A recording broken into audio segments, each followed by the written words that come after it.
The letter had said Thomas would be waiting. It had promised a home, modest but sturdy, nestled among the pines of the Wyoming Territory. What Elizabeth Caldwell found instead was a blackened skeleton of timber, still smoldering under a merciless summer sun. Her wedding band caught the light as she clutched the charred remnants of a rocking chair leg. 3 weeks of arduous travel from Boston, the final leg alone by stagecoach, only to arrive at the ashes of her future. But what remained of her husband? And who were the silent figures watching her from the tree line, their faces painted with symbols she didn't understand? Before we jump back in, tell us where you're tuning in from, and if this story touches you, make sure you're subscribed, because tomorrow I've saved something extra special for you. Wyoming Territory, 1876, Elizabeth Caldwell stepped down from the stagecoach, her boots landing in a swirl of dust that immediately clung to her once fine traveling skirt. The driver, a weathered man called Simmons, who'd hardly spoken 10 words, during their day-long journey from Cheyenne, handed down her trunk with surprising gentleness. "This is it, Ma'am. Miller's Creek. Your husband's homestead should be about 3 miles northeast." He gestured vaguely toward a trail that disappeared into a stand of towering pines. "Sure you don't want me to take you the rest of the way?" Elizabeth shook her head, summoning what remained of her dignity. "Thank you, but no. My husband wrote that he would meet me here if he could, and if not, that the path was clear and manageable." Simmons grimaced, looking doubtful. "If you say so, ma'am, stage won't be back for another week."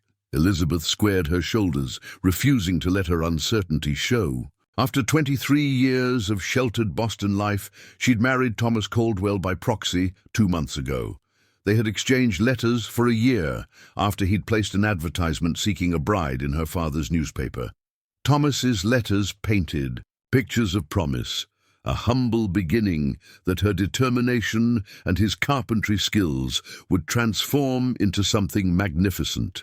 "I'll be fine, Mr. Simmons," she said with more confidence than she felt. The stagecoach departed in another cloud of dust, leaving Elizabeth alone with her trunk at a crude wooden sign marking Miller's Creek, little more than a water pump, a small trading post, and what appeared to be a saloon. No one else was in sight. The trading post's proprietor, a heavy-set man named Walter Mason, regarded her with undisguised curiosity when she entered the dim interior of his establishment. "You must be Thomas Caldwell's bride," he said, wiping his hands on a stained apron. "He mentioned you'd be arriving." "Yes," Elizabeth replied, feeling a flush of relief. "I'm Elizabeth. Has my husband been here today?" Mason's face changed, and Elizabeth felt a cold dread settle in her stomach. "No, ma'am. Haven't seen Thomas in nearly 2 weeks." He paused, seeming to choose his words carefully. "There's been some trouble up in those parts. Might be best if I find someone to escort you." "What kind of trouble?" Elizabeth asked, her voice sharp with rising fear. Mason looked uncomfortable. "Just rumors, mostly. But there was a fire spotted from town a few nights back, up toward the direction of Caldwell Place." Elizabeth's gloved hand went to her throat. "A fire? And no one went to investigate?" "Sheriff rode out, but hasn't returned yet. Territory's stretched thin, ma'am." "Then I must go immediately," Elizabeth said, the proper Boston lady in her giving way to something more urgent. "Can I hire a horse?" Mason shook his head. "No horses to spare, but I can ask young Donovan if—" "No," Elizabeth interrupted, surprising herself with her forcefulness. "I won't wait. If you'll just point me in the right direction, I'll walk." After a few more half-hearted attempts to dissuade her, Mason drew her a rough map on a scrap of paper. He offered to keep her trunk at the trading post, which Elizabeth gratefully accepted, taking only a small valise with essentials. "Follow the creek northeast," Mason instructed. "When you reach the split oak, you can't miss it, it looks like. It was struck by lightning years ago. Take the left fork. Another mile or so and you'll see the Caldwell Place on a small rise." Elizabeth thanked him and purchased a few supplies: jerky, hardtack, matches, and a small knife that Mason insisted she take. "Territory ain't Boston, ma'am," he said grimly. The path was indeed clear, though more challenging than Thomas had described in his letters. Elizabeth's city boots, fashionable but impractical, rubbed blisters on her heels as she trudged alongside the burbling creek. The valise grew heavier with each step, and the afternoon sun beat down mercilessly. Still, there was beauty here. Wildflowers, carpeted meadows, and explosions of color she'd never seen in Massachusetts. The air carried the scent of pine and something wild and free that made her breath come easier despite her exertion. Hawks circled lazily overhead, and once a deer and her fawn regarded Elizabeth with gentle curiosity before bounding away. "I can make a life here," she whispered to herself, trying to quiet the worry that gnawed at her with every step.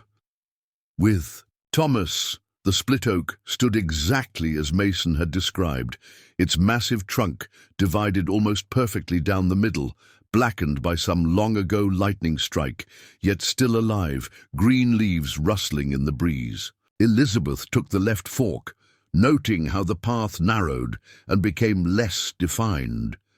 The sun was beginning its descent toward the horizon when she finally crested a small hill and saw the homestead, or what remained of it. Where there should have been a cabin, there was only a blackened rectangle of earth, charred timbers crisscrossed like pickup sticks dropped by some careless giant. A stone chimney stood alone, pointing accusingly at the sky. Elizabeth's valise dropped from nerveless fingers. "Thomas?" she called, her voice sounding small and lost in the vastness. "Thomas!" No answer came but the whisper of wind through the pines and the distant call of a crow. She moved forward as if in a dream, picking her way through the debris. The heat of the fire still lingered, though Mason had said it happened days ago. Elizabeth knelt and touched a timber, drawing back quickly, as warmth transferred to her fingertips. Something had been burning recently, keeping the embers alive. Fear clutched at her throat as she searched for signs of her husband. Would there be remains? The thought made her stomach clench, but she forced herself to look methodically through the ruins. She found blackened cookware, the metal frame of what must have been a bed, glass melted into twisted shapes, but no sign of a body. Hope kindled in her chest. If Thomas wasn't here, perhaps he had escaped the fire. Perhaps he was searching for help or recovering in Miller's Creek, or a sound from the trees made her freeze, the soft crunch of pine needles beneath a careful foot. Thomas? She called again, hope warring with caution. A figure emerged from the tree line, and Elizabeth's breath caught. Not Thomas, not anyone from Miller's Creek. The man who stood regarding her was tall and copper-skinned, his black hair hanging in 2 braids adorned with feathers. He wore buckskin leggings and a vest, with intricate beadwork along the edges. His face bore markings in red and black, not war paint as depicted in the lurid dime novels she'd seen, but something more subtle and symbolic. Comanche. Elizabeth had read about the native tribes of the territory in preparation for her journey, though books in Boston offered limited and often biased information. She stood slowly, aware that sudden movements might be misinterpreted. The man watched her without expression, his dark eyes taking in the scene, the burned cabin, her travel-worn appearance, the fear she couldn't quite hide.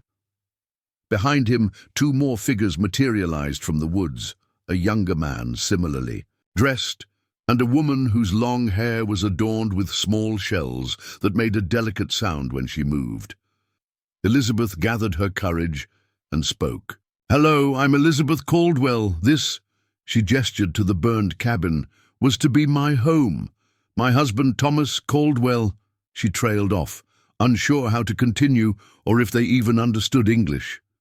The woman stepped forward, her expression softening slightly. "Bad fire," she said in accented but clear English. "Man gone." Elizabeth's heart lurched. "Gone? What do you mean? Is he dead?" The older man spoke rapidly in his native tongue to the woman, who nodded and replied before addressing Elizabeth again. Not dead, taken. Taken? By whom? The woman exchanged glances with her companions. Bad men, white men, they come, they burn, they take him. Elizabeth's mind reeled. Why would anyone take Thomas? They had no enemies here, no valuable possessions worth stealing. Thomas was a simple carpenter who had come west seeking land and opportunity, not trouble. Why? She asked, the single word containing all her confusion and despair. The younger man spoke for the first time, his English better than the woman's. The land, this place. He gestured to the surrounding area. Has water, good trees. They want it. Preparing and narrating this story took us a lot of time, so if you are enjoying it, subscribe to our channel. It means a lot to us. Now, back to the story. Land disputes were common in the territories, Elizabeth knew, but to resort to kidnapping and arson seemed extreme. Do you know where they took him? The three exchanged looks again, a silent communication passing between them. Finally, the older man spoke and the younger translated, north, to the mining camp, Palmer's Gulch. Elizabeth had never heard of it. How far? 2 days' ride. More to walk. The reality of her situation crashed over Elizabeth like a wave. Her husband was missing, possibly in danger. Her home was destroyed. She was alone in unfamiliar territory with night approaching. The proper response would be to return to Miller's Creek to seek help from the authorities. But Mason had said the sheriff was already investigating and hadn't returned. How long would official help take, assuming it came at all? I need to find him, she said, more to herself than to the natives. The woman stepped closer, close enough, that Elizabeth could see the fine lines around her eyes that spoke of a life lived in sun and wind. Dark soon, not safe. Elizabeth looked at the burned cabin again. Not safe indeed. She had nowhere to shelter for the night, and who knew what predators, animal or human, might come investigating the remains of the homestead. As if reading her thoughts, the woman spoke again. Come, stay with Eagle Shadow people. Tomorrow we will talk. Elizabeth hesitated. Everything she'd been raised to believe warned against trusting strangers, especially those from a culture so different from her own. But what choice did she have? Thank you, she said finally. I would be grateful for shelter tonight. The woman nodded once and turned, clearly expecting Elizabeth to follow. The men flanked them as they moved into the forest, away from the road. And the burned cabin. I am Bright Water, the woman said as they walked. She gestured to the older man. My husband, Stone Bear, chief of our band. Then to the younger man. My son, Swifthawk.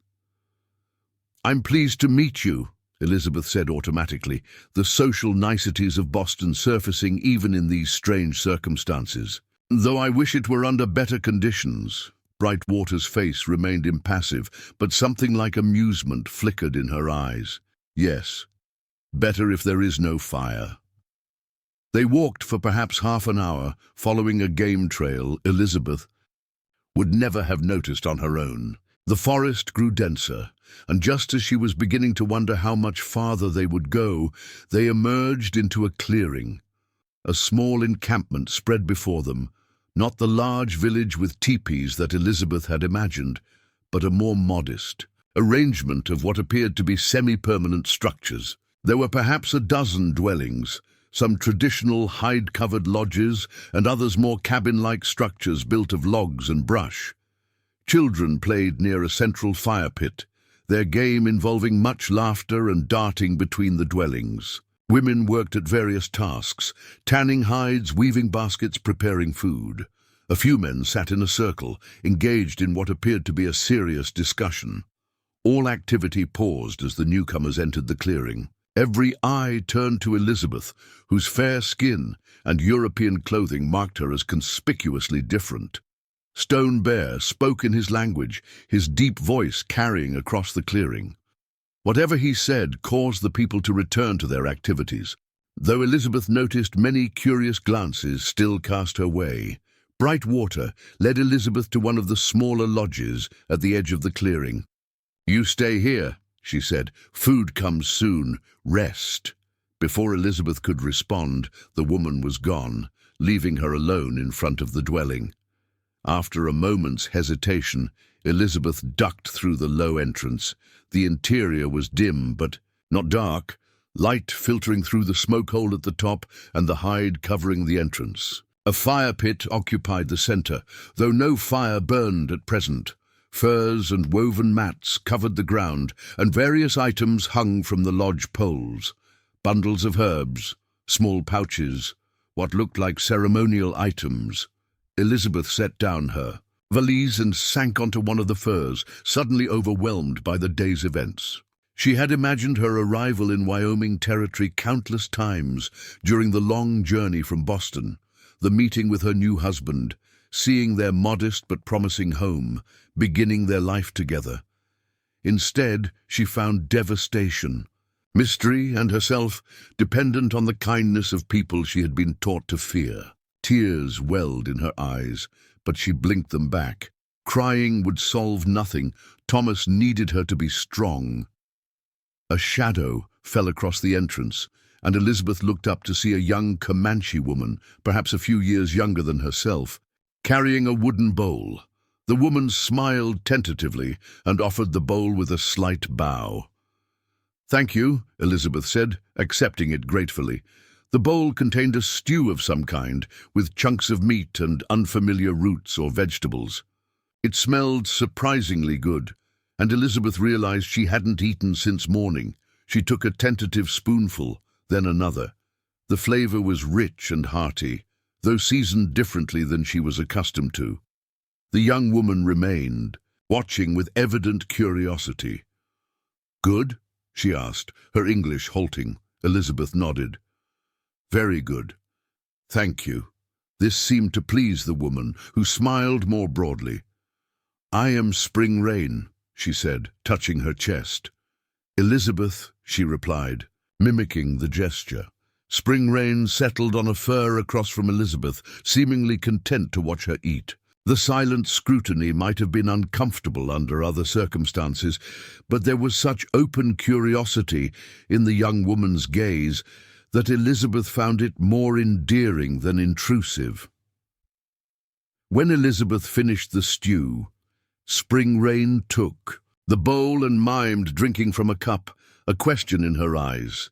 "Yes, please. Water would be wonderful." Spring Rain nodded and disappeared, returning moments later with a clay cup filled with cool, clear water. Elizabeth drank deeply, grateful for the simple comfort. "Thank you for your kindness," she said when she'd finished. Spring Rain tilted her head, perhaps not understanding all the words, but grasping the sentiment. She pointed to Elizabeth's wedding band. "Husband?" Elizabeth touched the simple gold ring. "Yes, Thomas, he's—" She struggled to explain. "He's been taken. Bad men took him." Spring Rain's expression grew serious. She nodded slowly. "Stone Bear, help! Swift Hawk, help!" She placed a hand over her heart. "I help." Tears threatened again at this simple offer of assistance from a stranger. "Thank you," Elizabeth whispered. Spring Rain stood and motioned for Elizabeth to lie down. "Sleep now. Morning comes, we talk more." After the young woman left, Elizabeth arranged her skirts as best she could and lay down on the furs. Despite her anxiety and the strangeness of her surroundings, exhaustion won out. Her last thoughts before sleep claimed her were of Thomas, his kind eyes in the daguerreotype he'd sent, his eloquent letters that had won her heart. Wherever he was, she would find him. Elizabeth awoke to the sounds of the camp coming to life. Voices calling to one another, the clatter of cooking implements, children's laughter. For a moment, disorientation gripped her. Then memory returned in a rush. The burned cabin, Thomas missing, the Comanche encampment. She sat up, smoothing her rumpled traveling dress as best she could.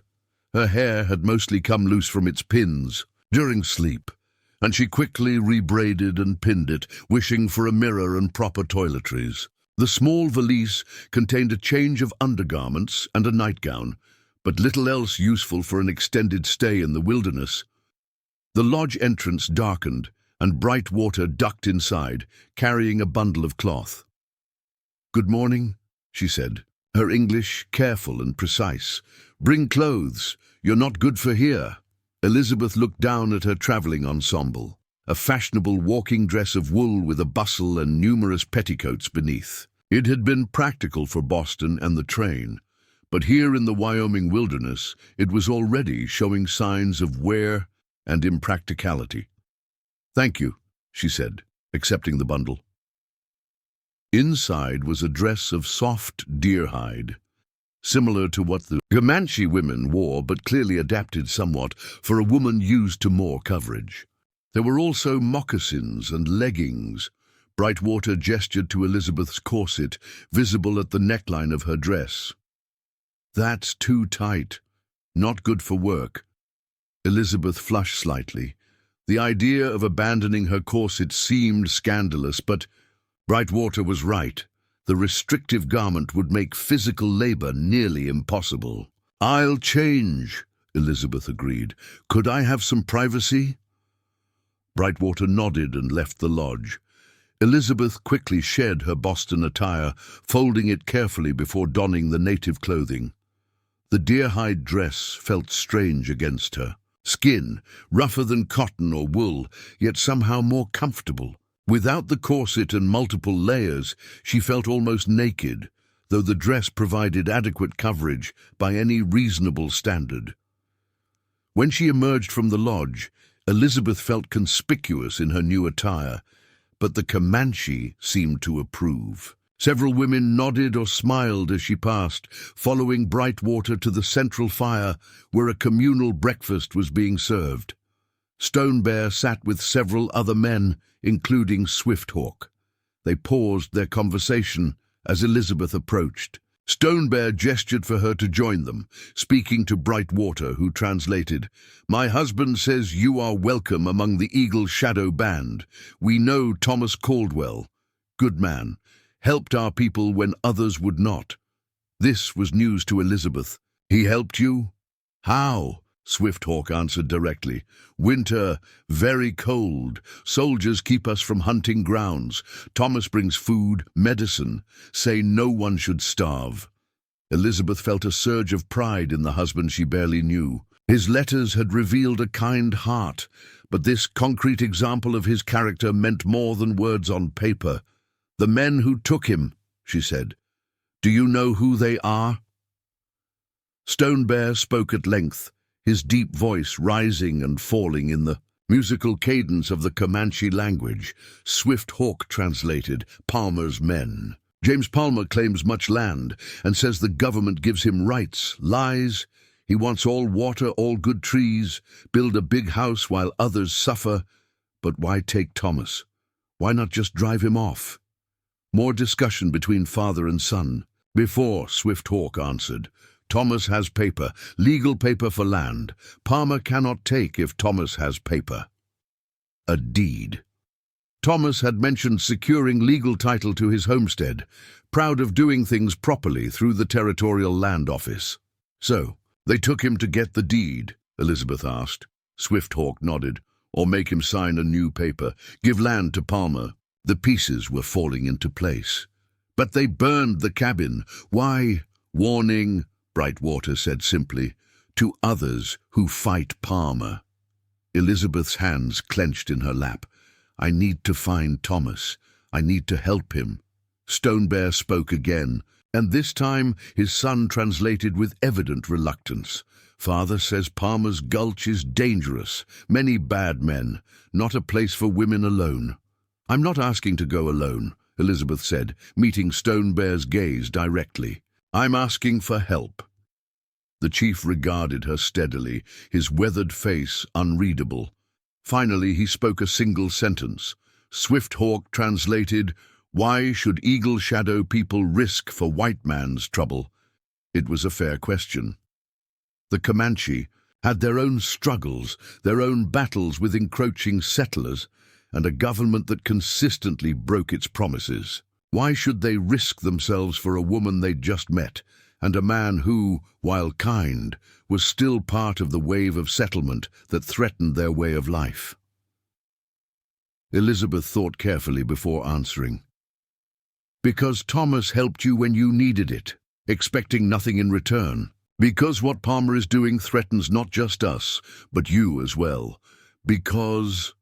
She hesitated, then continued with simple honesty. Because I have no one else to turn to.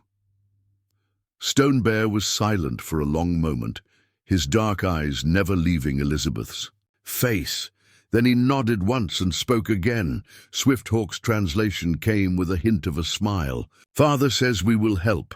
I will take you to Palmer's Gulch. We will find your husband. Relief washed over Elizabeth like a wave. Thank you. When can we leave? Tomorrow, Swifthawk said. Today you learn. Learn what? Brightwater answered, her expression stern but not unkind. Learn to survive. Territory not Boston, like the trading man said. You must be strong like a Comanche woman. Elizabeth nodded, understanding the wisdom in this. She knew nothing of survival in this harsh land. If she was going to be of any help to Thomas, she needed to learn quickly.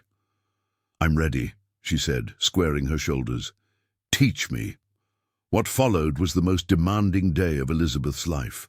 Brightwater and several other women took her under their wing, showing her how to move silently through the forest, how to find water, how to identify plants that were safe to eat and those that were poisonous. They taught her to use a knife, not just for cooking but for defense, their patience endless as she struggled with skills they had mastered as children. Swifthawk demonstrated how to start a fire without matches, how to read tracks in the forest floor, and how to predict weather changes by watching wildlife and clouds. Elizabeth's head swam with new information, but she absorbed as much as she could, driven by determination to find Thomas. By evening, every muscle in her body ached. Her hands were scratched and dirty, her borrowed clothing stained with sweat and soil. Yet she felt a strange satisfaction as she sat with the eagle shadow band around the communal fire, sharing the evening meal. Spring Rain settled beside her, offering a warm smile. You learn fast, she said. For white woman. Elizabeth laughed, surprising herself. Thank you, though I have much more to learn. Tomorrow, Spring Rain said, her expression growing serious. You go find a husband. Dangerous journey. Yes, Elizabeth agreed, but necessary. Spring Rain reached into a small pouch at her waist and withdrew something that glinted in the firelight, a small knife with a handle of polished bone, its blade no longer than Elizabeth's palm, but wickedly sharp. For you, Spring Rain said, pressing it into Elizabeth's hand. Hide here. She patted her calf, indicating where Elizabeth could conceal the knife beneath the leggings. I can't take this, Elizabeth protested. It's too valuable. Spring Rain shook her head firmly. You take, for protection, for my husband. Elizabeth swallowed the lump in her throat. Thank you. I'll return it when we come back. The young woman smiled. Yes, you come back, both come back. As the evening deepened into night, Elizabeth sat quietly, watching the Comanche families. Children dozed in their mothers' laps. Men smoked pipes and spoke in low voices. Women worked on beadwork or mending by the light of the fire. Despite their different customs and language, the scene reminded her of evenings in Boston, families together at the end of the day, finding comfort in one another's presence. She thought of Thomas, alone and captive, somewhere in the mountains to the north. Had he given up hope of rescue? Did he even know she had arrived in the territory? I'm coming, Thomas, she whispered to the night. Hold on just a little longer.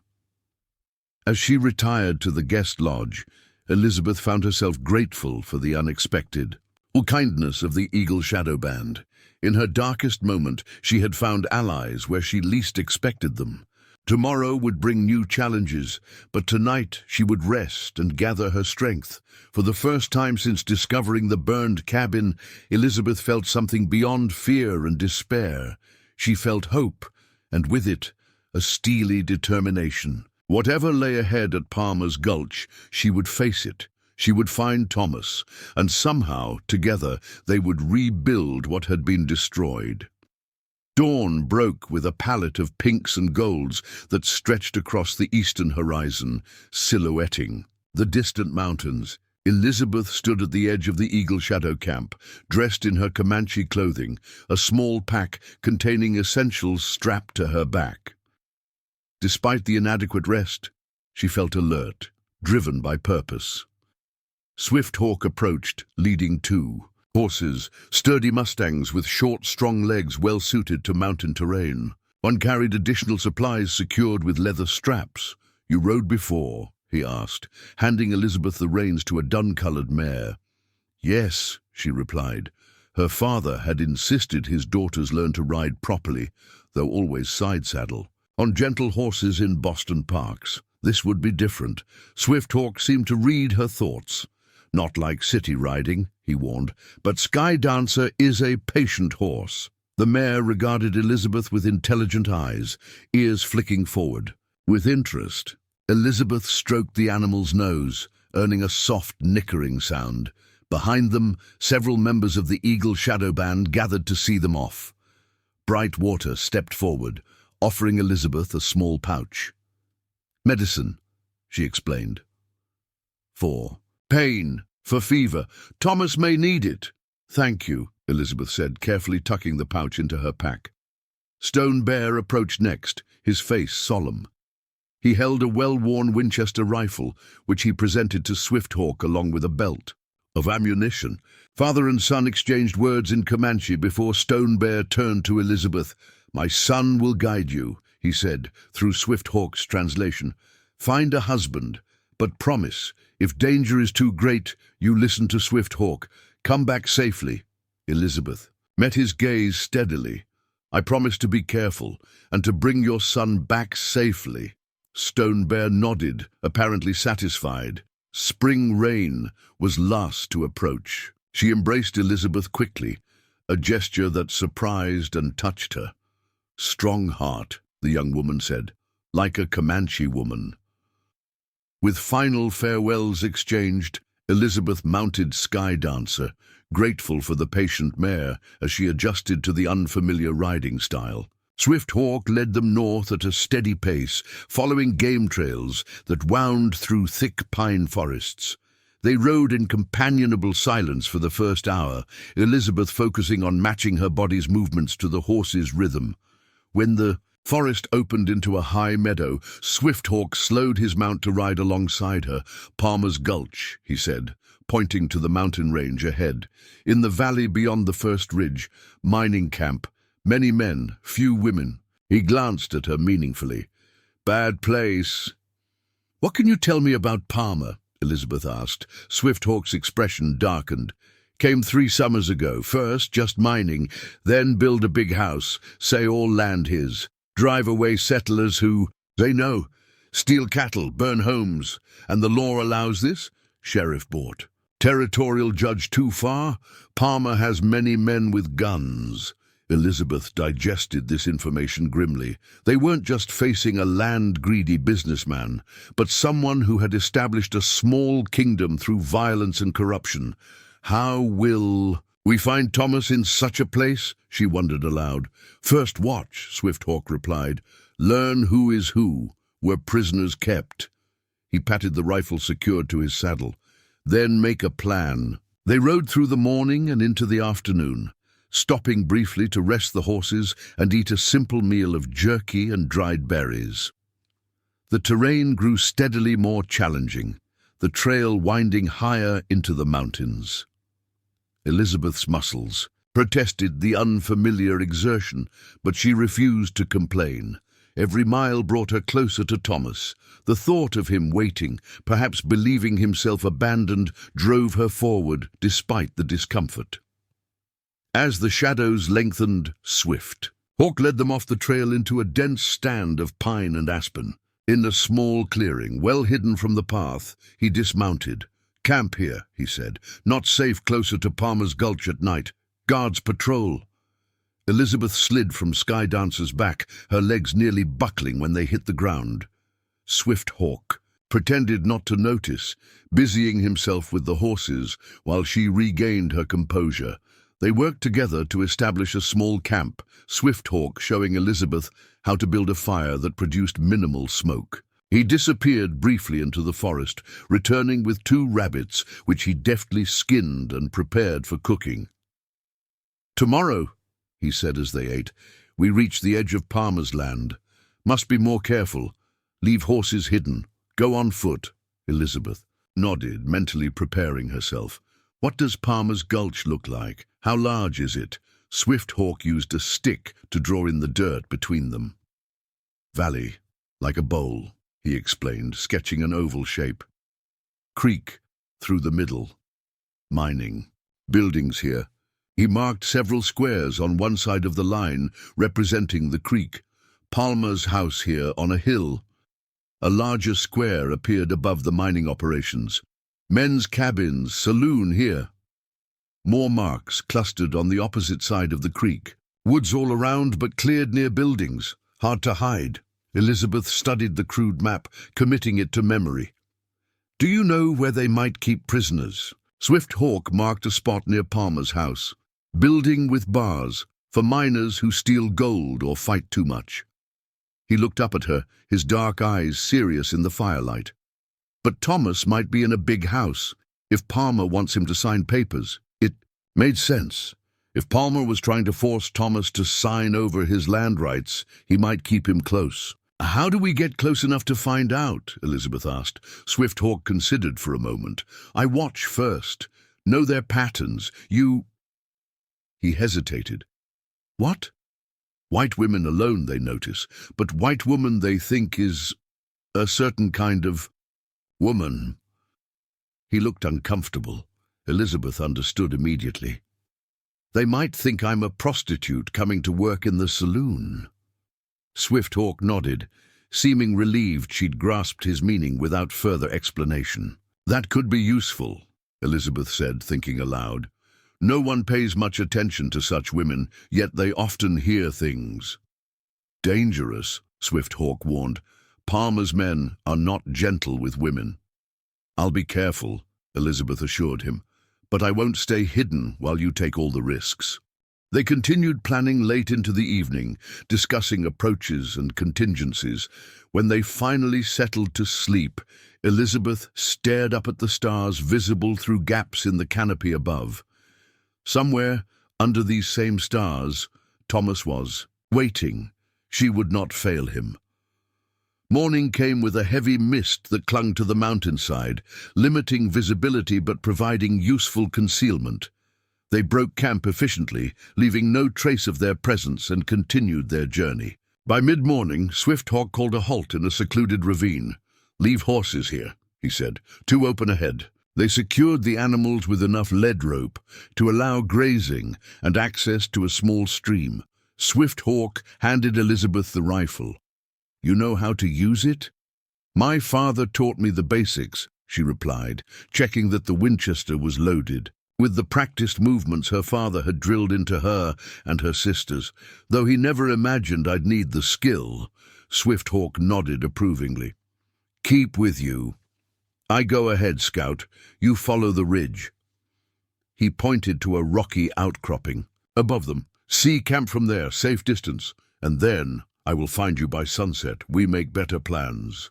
Elizabeth watched as Swift Hawk melted into the forest with hardly a sound, envying his ability to move so silently. Taking a deep breath, she began her own ascent toward the ridge. The going was tougher than she'd anticipated, the slope steep and covered with loose shale that shifted treacherously underfoot. By the time she reached the outcropping, the sun had burned away most of the morning mist. Elizabeth stretched out on her stomach behind a screen of juniper bushes and peered down into Palmer's Gulch. The valley spread below her, just as Swift Hawk had described. a natural bowl nestled among the mountains. A creek meandered through, its center glinting silver in the midday sun. On the southern side stood the mining operations, a stamp mill, sluice boxes, and what appeared to be the entrance to several mine shafts cut into the mountainside. Men moved about like ants, their shouts occasionally carrying up to her position. On the northern side of the creek clustered the rougher buildings of the camp proper, a collection of hastily constructed cabins, tents, and a larger structure that must be the saloon, judging by the rough piano music drifting up from its open doors despite the early hour. And overlooking it all from the eastern edge of the valley stood Palmer's house, a surprisingly grand two-story structure with a wide porch and glass windows, incongruously civilized amid the frontier squalor. Near it stood a smaller, sturdier building with barred windows. The jail, just as Swift Hawk had indicated. Elizabeth studied the layout carefully, noting the patterns of movement, the changing of guards at the jail, the comings and goings from Palmer's house. She counted at least 20 armed men, besides the miners themselves, a private army ensuring Palmer's control of the gulch. As the afternoon wore on, Elizabeth's attention was drawn to a commotion at the main house. A group of riders approached, led by a broad-shouldered man in a black coat. The newcomers dismounted, and Elizabeth strained to see their faces, wondering if one might be Thomas. But they disappeared into the house before she could be certain. The sun was lowering toward the western ridge, when movement in the brush behind her caused Elizabeth to whirl around, rifle raised. Swift Hawk emerged, holding up his hands until she lowered the weapon. "Good," he said, nodding toward the rifle. "Fast reaction." "Did you learn anything?" Elizabeth asked eagerly. Swift Hawk settled beside her, accepting the jerky she offered from her pack. "Thomas alive," he said, and Elizabeth's heart leaped. "In a big house. Palmer keeps him there, not in jail." "You saw him?" "No. Heard miners talk. Say Palmer has a stubborn settler who won't sign papers." Hope and fear warred in Elizabeth's chest. Thomas was alive, but still in Palmer's clutches. "Did you hear anything about his condition? Is he injured?" Swift Hawk's expression grew somber. "They say Palmer loses patience. Today brings a lawyer from Cheyenne to make Thomas sign. If I still refuse—" He didn't finish the sentence. Elizabeth's blood ran cold. "We have to get him out tonight." "Yes," Swift Hawk agreed. "Tonight is my best chance. New men in camp, celebration at saloon. Many will be drunk soon. Tell me what you're thinking." Swift Hawk outlined his plan. They would wait until well after dark, when the revelry in the camp would be at its height.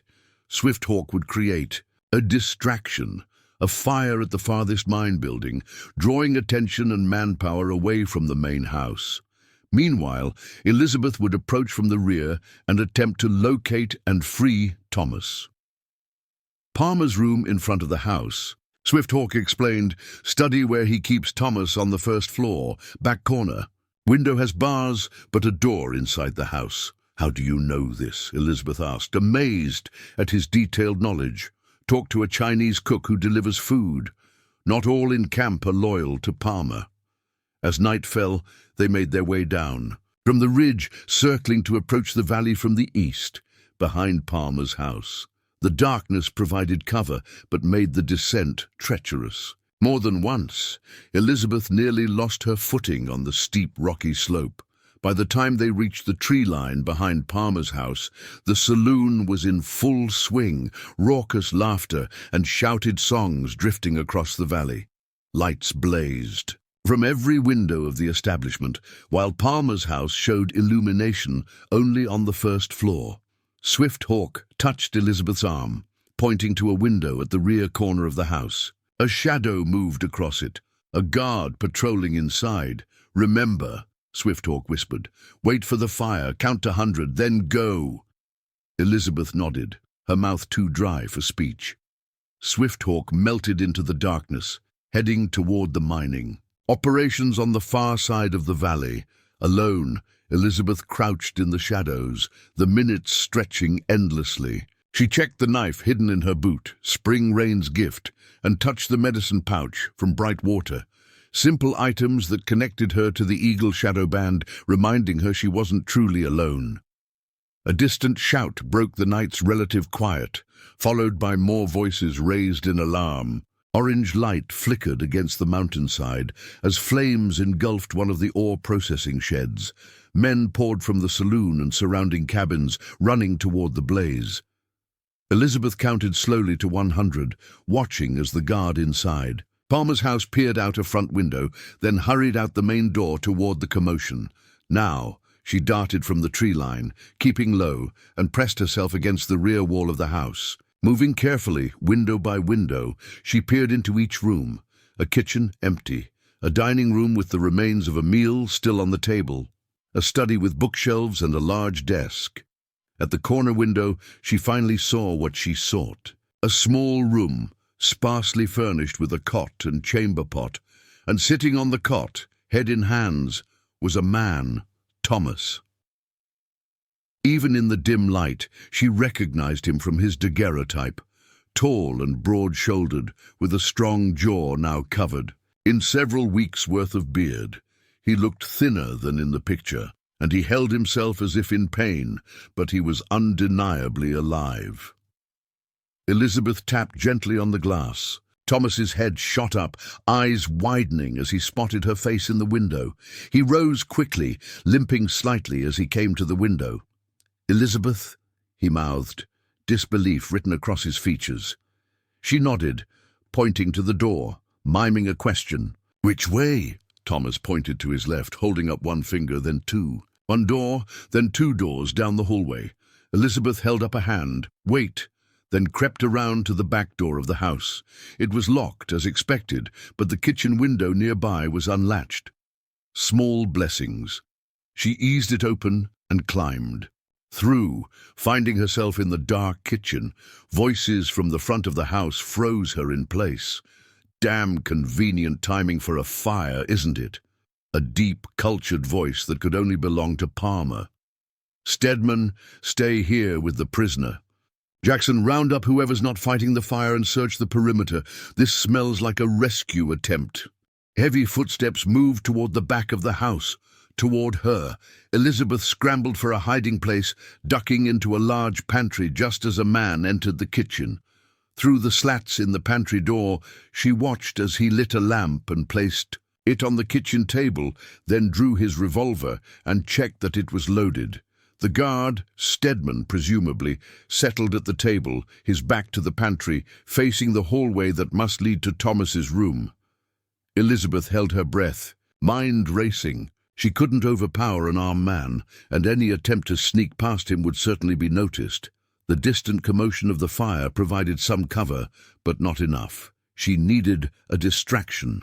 Her gaze fell on shelves stocked with kitchen supplies. Flour, sugar, coffee, and a bottle of whiskey. Moving with painstaking care, Elizabeth reached for the bottle and a box of matches that sat beside candle stubs. An idea formed.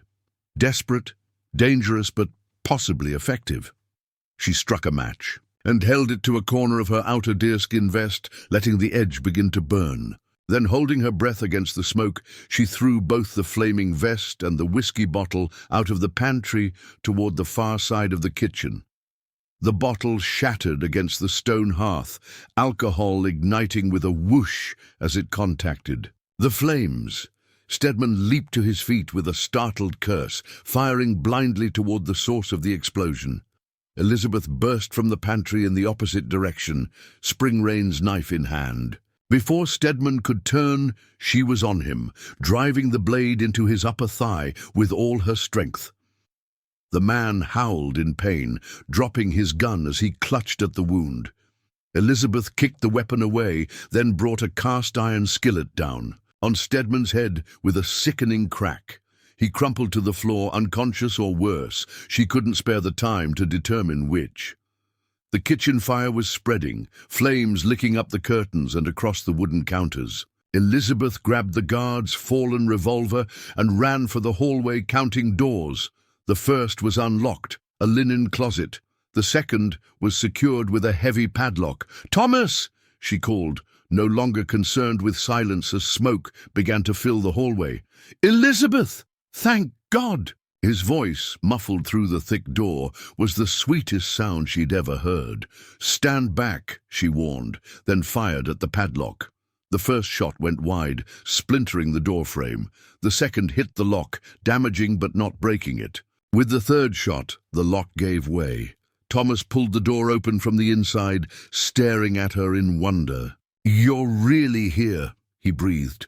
"No time," Elizabeth said, grabbing his hand. "The house is on fire, and Palmer's men will be back any moment." Thomas nodded grimly, limping as they hurried toward the kitchen.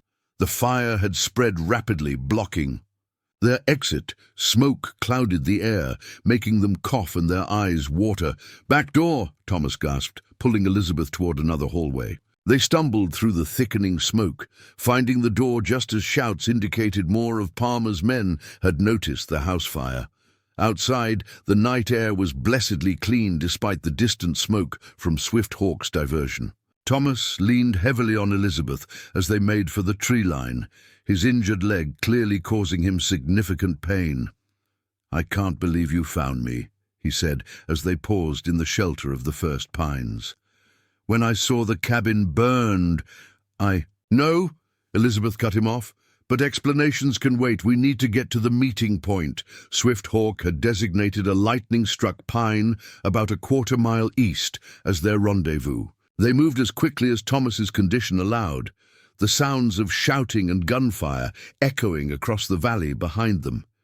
They reached the meeting point just as Swift Hawk materialized from the darkness. "Thomas Caldwell," he said with a nod of recognition. "Good to see you alive, Swift Hawk," Thomas replied with evident relief. "I should have known Elizabeth would find friends among the Eagle Shadow Band." There was a story there, Elizabeth realized. Her husband and the Comanche clearly knew each other better than she'd understood. But those questions would wait. "Palmer's men will be searching," Swift Hawk said urgently. "Must move. Can you ride?" he asked Thomas. Thomas grimaced. "I'll manage." They set off through the dark forest, Swift Hawk leading them unerringly back, toward the ravine where they'd left the horses. Thomas moved with determined stoicism, despite his obvious pain, but Elizabeth could tell he was weakening. When they finally reached the horses, Thomas swayed dangerously as Swift Hawk helped him mount. "What did they do to you?" Elizabeth asked softly, passing him the water skin. Thomas took a long drink before answering. "Nothing that won't heal," he said, but his voice lacked conviction. "Palmer was convinced I'd eventually sign over the land. Didn't want to damage his investment too permanently." Swift Hawk, checking the trail behind them, suddenly went still. "Riders," he said, "coming fast." The sounds of pursuit reached Elizabeth's ears a moment later, horses moving at speed through the underbrush, men calling to each other. Palmer's men had picked up their trail. "Go," Swift Hawk said, handing Thomas the reins to Skydancer. "Follow the creek down the mountain. Where water falls over rocks, the path leads left to Eagle Shadow Camp. Tell Stone Bear what happened." "What about you?" Elizabeth asked, alarmed. Swift Hawk patted his rifle. "I slow them down. Meet you at camp." "No," Thomas said firmly. "I won't leave you to face them alone." "Must," Swift Hawk insisted. "You were injured. Elizabeth, not a tracker. Get lost without horses." The sounds of pursuit grew louder. There was no time to argue.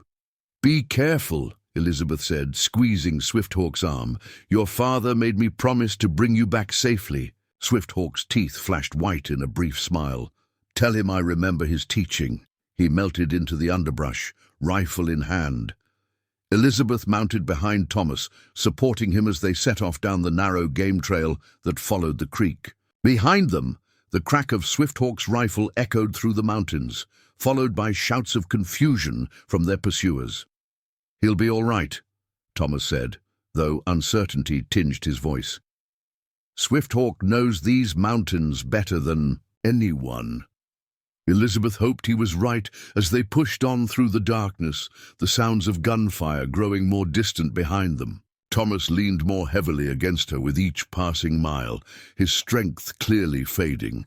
"Not much farther," she encouraged, though in truth she had no idea how far they had yet to travel. "Just stay with me, Thomas." "Always," he murmured, his voice faint but determined. "My brave wife."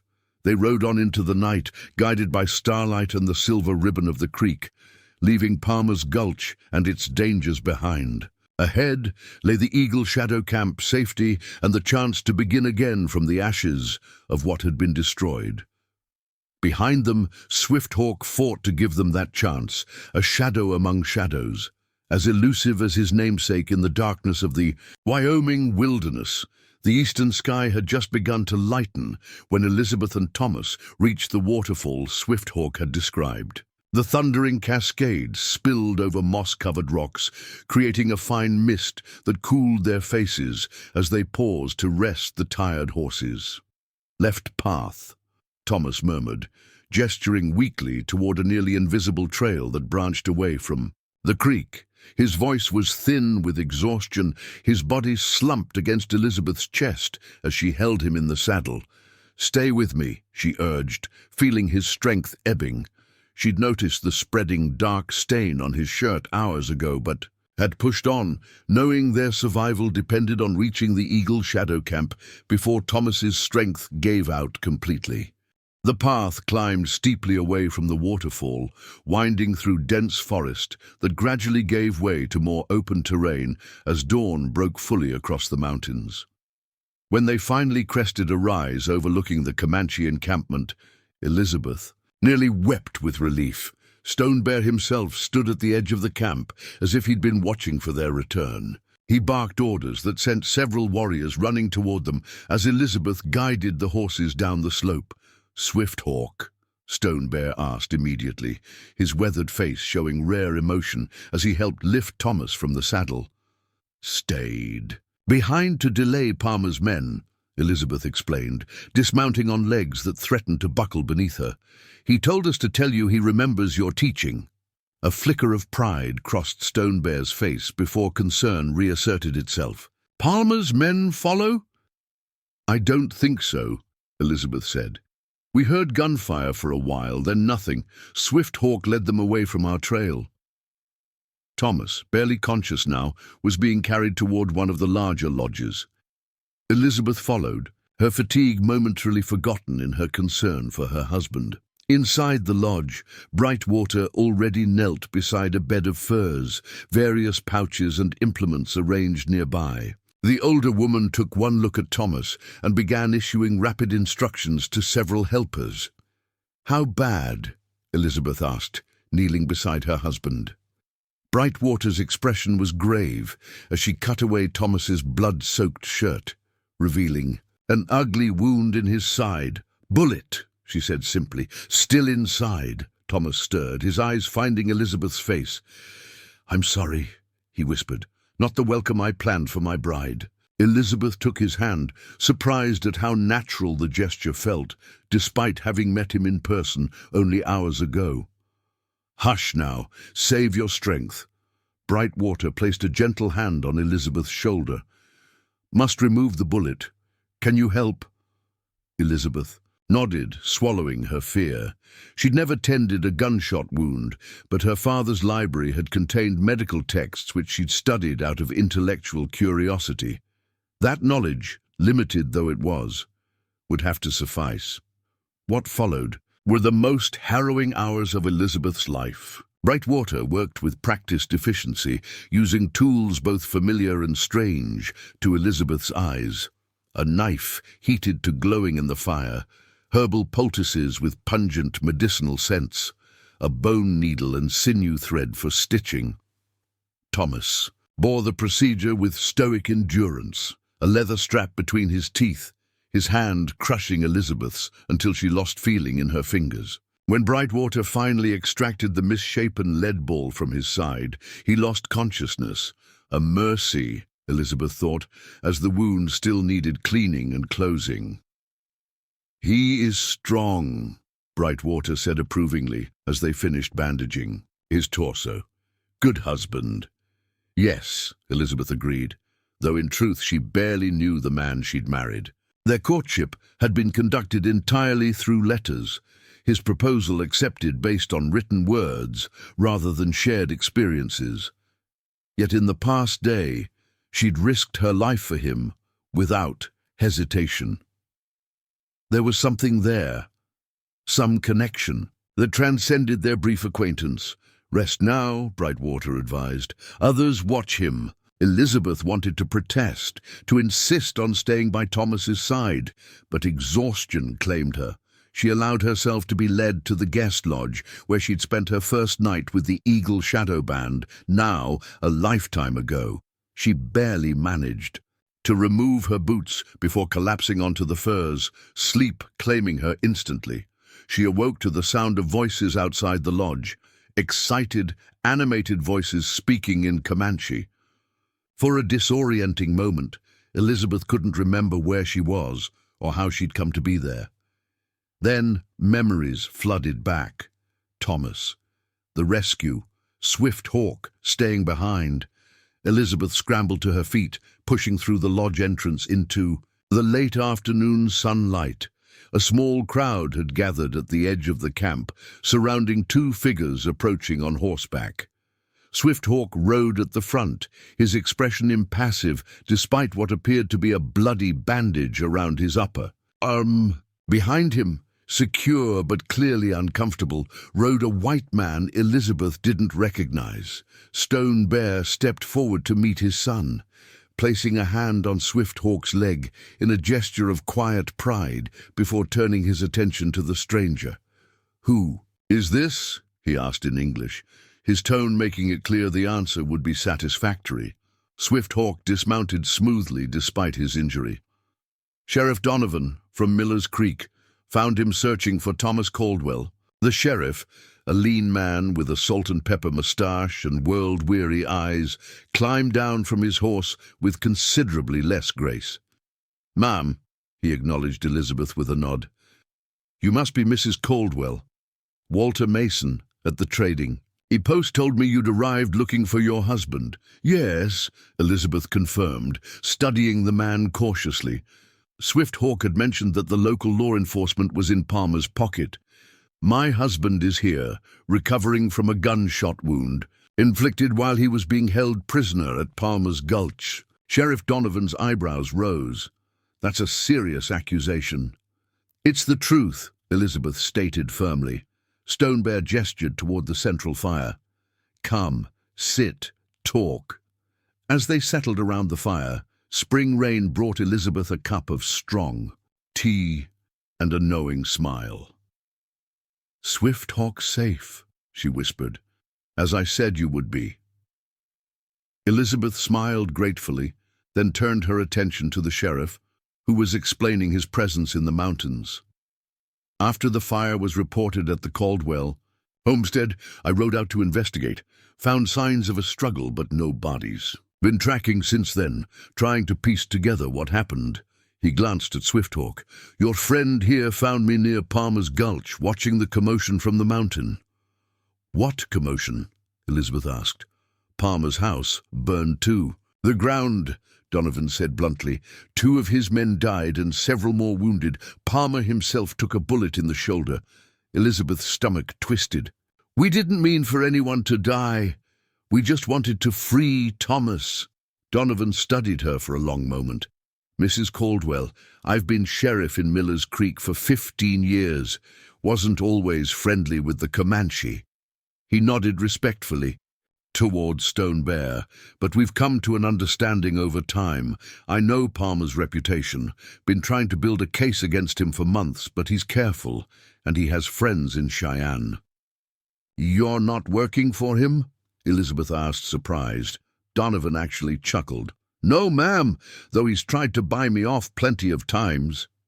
His expression grew serious again. "Your husband's homestead claim is legal and filed properly with the Territorial Land Office. Palmer has no right to it, no matter what papers he might have forced Thomas to sign." Relief washed over Elizabeth. "Then you'll help us?" "That's why I'm here." "Your friend," he nodded towards Swifthawk, "convinced me to come talk to you before heading back to town. Said you had a story I needed to hear." Over the next hour, Elizabeth recounted everything. Her arrival to find the cabin burned, meeting the Eagle Shadow Band, the rescue from Palmer's Gulch. Swifthawk and Stone Bear added details where appropriate, painting a complete picture of Palmer's illegal activities. Sheriff Donovan listened without interruption, occasionally making notes in a small book he produced from his vest pocket. When they finished, he sighed heavily. "This might be enough," he said, flipping through his notes. Combined with statements from other settlers, Palmer pushed out, "I could get the territorial marshal involved." But he looked up, his expression grim. "Palmer won't go down easy. He's already sending men into the mountains, looking for you and your husband." "What should we do?" Elizabeth asked. The path climbed steeply away from the waterfall, winding through dense forest that gradually gave way to more open terrain as dawn broke fully across the mountains. When they finally crested a rise overlooking the Comanche encampment, Elizabeth nearly wept with relief. Stone Bear himself stood at the edge of the camp, as if he'd been watching for their return. He barked orders that sent several warriors running toward them as Elizabeth guided the horses down the slope. "Swifthawk?" Stone Bear asked immediately, his weathered face showing rare emotion as he helped lift Thomas from the saddle. "Stayed behind to delay Palmer's men," Elizabeth explained, dismounting on legs that threatened to buckle beneath her. "He told us to tell you he remembers your teaching." A flicker of pride crossed Stone Bear's face before concern reasserted itself. "Palmer's men follow?" "I don't think so," Elizabeth said. "We heard gunfire for a while, then nothing. Swifthawk led them away from our trail." Thomas, barely conscious now, was being carried toward one of the larger lodges. Elizabeth followed, her fatigue momentarily forgotten in her concern for her husband. Inside the lodge, Brightwater already knelt beside a bed of furs, various pouches and implements arranged nearby. The older woman took one look at Thomas and began issuing rapid instructions to several helpers. "How bad?" Elizabeth asked, kneeling beside her husband. Brightwater's expression was grave as she cut away Thomas's blood-soaked shirt, revealing an ugly wound in his side. "Bullet," she said simply. "Still inside." Thomas stirred, his eyes finding Elizabeth's face. "I'm sorry," he whispered. "Not the welcome I planned for my bride." Elizabeth took his hand, surprised at how natural the gesture felt, despite having met him in person only hours ago. "Hush now, save your strength." Brightwater placed a gentle hand on Elizabeth's shoulder. "Must remove the bullet. Can you help?" Elizabeth nodded, swallowing her fear. She'd never tended a gunshot wound, but her father's library had contained medical texts which she'd studied out of intellectual curiosity. That knowledge, limited though it was, would have to suffice. What followed were the most harrowing hours of Elizabeth's life. Brightwater worked with practiced efficiency, using tools both familiar and strange to Elizabeth's eyes. A knife heated to glowing in the fire, herbal poultices with pungent medicinal scents, a bone needle and sinew thread for stitching. Thomas bore the procedure with stoic endurance, a leather strap between his teeth, his hand crushing Elizabeth's until she lost feeling in her fingers. When Brightwater finally extracted the misshapen lead ball from his side, he lost consciousness. A mercy, Elizabeth thought, as the wound still needed cleaning and closing. "He is strong," Brightwater said approvingly as they finished bandaging his torso. "Good husband." "Yes," Elizabeth agreed, though in truth she barely knew the man she'd married. Their courtship had been conducted entirely through letters, his proposal accepted based on written words rather than shared experiences. Yet in the past day, she'd risked her life for him without hesitation. There was something there, some connection that transcended their brief acquaintance. Rest now, Brightwater advised. Others watch him. Elizabeth wanted to protest, to insist on staying by Thomas's side, but exhaustion claimed her. She allowed herself to be led to the guest lodge, where she'd spent her first night with the Eagle Shadow Band, now a lifetime ago. She barely managed to remove her boots before collapsing onto the furs, sleep claiming her instantly. She awoke to the sound of voices outside the lodge, excited, animated voices speaking in Comanche. For a disorienting moment, Elizabeth couldn't remember where she was or how she'd come to be there. Then memories flooded back. Thomas, the rescue, Swift Hawk staying behind. Elizabeth scrambled to her feet, pushing through the lodge entrance into the late afternoon sunlight. A small crowd had gathered at the edge of the camp, surrounding two figures approaching on horseback. Swift Hawk rode at the front, his expression impassive despite what appeared to be a bloody bandage around his upper arm. Behind him, secure but clearly uncomfortable, rode a white man Elizabeth didn't recognize. Stone Bear stepped forward to meet his son, placing a hand on Swift Hawk's leg in a gesture of quiet pride before turning his attention to the stranger. "Who is this?" he asked in English, his tone making it clear the answer would be satisfactory.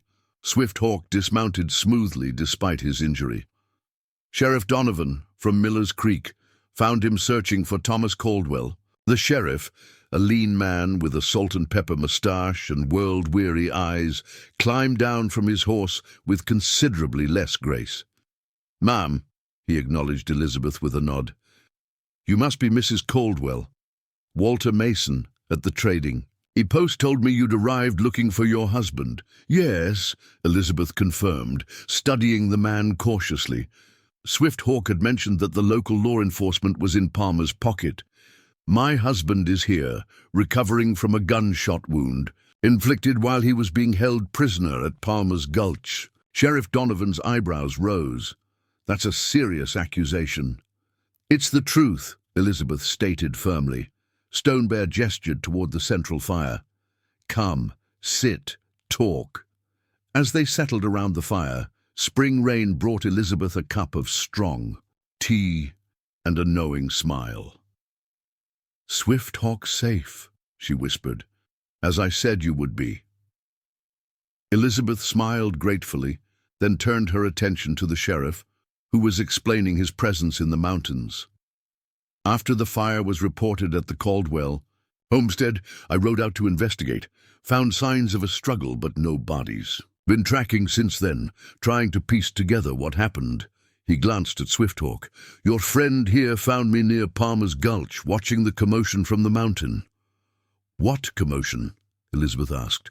"Palmer's house burned too." "The ground," Donovan said bluntly. "2 of his men died and several more wounded. Palmer himself took a bullet in the shoulder." Elizabeth's stomach twisted. "We didn't mean for anyone to die. We just wanted to free Thomas." Donovan studied her for a long moment. "Mrs. Caldwell, I've been sheriff in Miller's Creek for 15 years. Wasn't always friendly with the Comanche." He nodded respectfully toward Stone Bear. "But we've come to an understanding over time. I know Palmer's reputation. Been trying to build a case against him for months, but he's careful, and he has friends in Cheyenne." "You're not working for him?" Elizabeth asked, surprised. Donovan actually chuckled. "No, ma'am, though he's tried to buy me off plenty of times." His expression grew serious again. "Your husband's homestead claim is legal and filed properly with the Territorial Land Office. Palmer has no right to it, no matter what papers he might have forced Thomas to sign." Relief washed over Elizabeth. "Then you'll help us?" "That's why I'm here. Your friend," he nodded toward Swift Hawk, "convinced me to come talk to you before heading back to town. Said you had a story I needed to hear." Over the next hour, Elizabeth recounted everything. Her arrival to find the cabin burned, meeting the Eagle Shadow Band, the rescue from Palmer's Gulch. Swift Hawk and Stone Bear added details where appropriate, painting a complete picture of Palmer's illegal activities. Sheriff Donovan listened without interruption, occasionally making notes in a small book he produced from his vest pocket. When they finished, he sighed heavily. "This might be enough," he said, flipping through his notes. Combined with statements from other settlers, Palmer pushed out, "I could get the territorial marshal involved." But, he looked up, his expression grim, "Palmer won't go down easy. He's already sending men into the mountains, looking for you and your husband." "What should we do?" Elizabeth asked. "Stay here for now," Donovan advised. "At least until your husband's well enough to travel. I'll ride to Cheyenne myself, put this evidence before the federal marshal. Might take a week or two, but we'll get justice done properly." Stone Bear, who had been listening silently, spoke. "Eagle Shadow people protect Thomas and Elizabeth until law comes." Donovan nodded gratefully. "I was hoping you'd say that, Chief. Safest place for them right now." As the meeting concluded, Elizabeth excused herself to check on Thomas. She found him awake in the medicine lodge, pale but alert, being tended by one of Brightwater's apprentices, who was changing his bandages. "Elizabeth," he said, his face lighting with a smile that transformed his haggard features. "They told me what you did, how you found me." She knelt beside him, taking his hand. "How do you feel?" "Like I've been trampled by buffalo," he admitted with a weak laugh that ended in a wince. "But Brightwater says I'll live thanks to you." "Thanks to many people," Elizabeth corrected. "The Eagle Shadow Band took me in when I had nowhere else to go." Thomas nodded, his expression turning serious. "They've been good neighbors to me since I arrived in the territory. Stone Bear's people helped me build the cabin." His voice faltered. "The cabin that's now gone." "We'll rebuild," Elizabeth said with conviction. "Sheriff Donovan is going to Cheyenne to bring charges against Palmer. Once that's settled, we'll return to our land and start again." Thomas squeezed her hand. "We've barely met, and already you've seen me at my worst. I wouldn't blame you if you wanted to return to Boston." Elizabeth met his gaze steadily. "I made vows, Thomas, for better or worse. I meant them." Something passed between them then, an understanding deeper than words, a foundation for what might grow into love given time and nurturing. They were strangers still in many ways, yet bound by shared ordeal and common purpose. "Rest," Elizabeth told him, gently brushing back a lock of hair from his forehead. "Heal. We have time now." The days that followed took on a rhythm of their own. Thomas grew stronger, able to sit up after 3 days, to stand with assistance after 5. Elizabeth divided her time between tending to him and learning from the Comanche women, absorbing skills she knew would be essential when they returned to rebuild their homestead. Brightwater taught her to identify medicinal plants and prepare remedies for common ailments. Spring Rain showed her techniques for preserving meat and berries for the winter months ahead. From Stone Bear's eldest wife, she learned basic phrases in the Comanche language, building a bridge of communication between cultures. Swift Hawk recovered quickly from his arm wound, sustained during his delaying action against Palmer's men. He spoke little of what had happened after Elizabeth and Thomas fled, but the respect shown to him by the other warriors spoke volumes. A week passed, then another. Sheriff Donovan did not return, but neither did any threat materialize from Palmer's direction. The Eagle Shadow Band maintained vigilant patrols of their territory, allowing the Caldwells to heal in peace. As Thomas regained his strength, he and Elizabeth began to truly get to know one another, filling in the gaps that letters had left. She learned that he had been a shipbuilder's apprentice in Maine before the sea claimed his parents and younger sister in a storm. He discovered her passion for literature and the natural sciences, subjects her father had encouraged despite society's expectations for female education. "I want to know everything," Thomas told her one evening as they sat outside their lodge, watching the sun set over the mountains. "Who you were in Boston, who you're becoming here. I want to build a life where you'll never regret your choice." "Don't regret it now," Elizabeth replied truthfully. "So I admit this isn't quite the arrival I imagined." Thomas laughed, the sound stronger now as his health improved. "No, I promised you a cabin and a garden. Instead, you got ashes and bandages." "And friends we wouldn't have known otherwise," Elizabeth added, watching as the Eagle Shadow children played a game involving hoops and sticks nearby. "When we rebuild, I want to make sure there's always a place at our table for those who helped us." "There will be," Thomas promised. "And speaking of rebuilding—" He hesitated, seeming uncertain for the first time since their conversations had begun. "Stone Bear approached me today. He says Palmer's men have abandoned the mining camp, moving on to other claims. He thinks it's safe for us to return to our land." Elizabeth's heart quickened. "And Sheriff Donovan?" "No word yet. But Stone Bear believes we shouldn't wait. Winter comes early to these mountains. If we're to have shelter before the snow, we need to start now," Elizabeth finished for him. Thomas nodded. "Several of the warriors have offered to help. Women, to assist with the necessities while we work in the cabin." Elizabeth considered this. Part of her wanted to wait for official word that Palmer no longer posed a threat. But the practical side of her, the side that had grown stronger with each day in the wilderness, recognized the wisdom in Stone Bear's counsel. "When do we leave?" she asked. Thomas smiled. "Tomorrow, if you're willing." That night, while Thomas slept, Elizabeth sat at the lodge entrance, gazing up at stars that still looked foreign to her New England eyes. So much had changed in such a short time.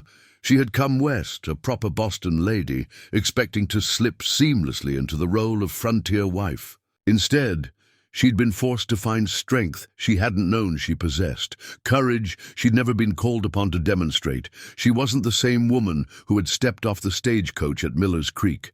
That woman couldn't have rescued her. Husband from armed men couldn't have assisted in treating a gunshot wound, couldn't have adapted to living among a people she'd been taught to fear. Cannot sleep? Elizabeth turned to find Stone Bear standing nearby, his weathered face solemn in the moonlight. "Just thinking," she replied, "about the journey ahead." The chief nodded, settling beside her with the easy grace that belied his years. "Good thinking. Make the path clear."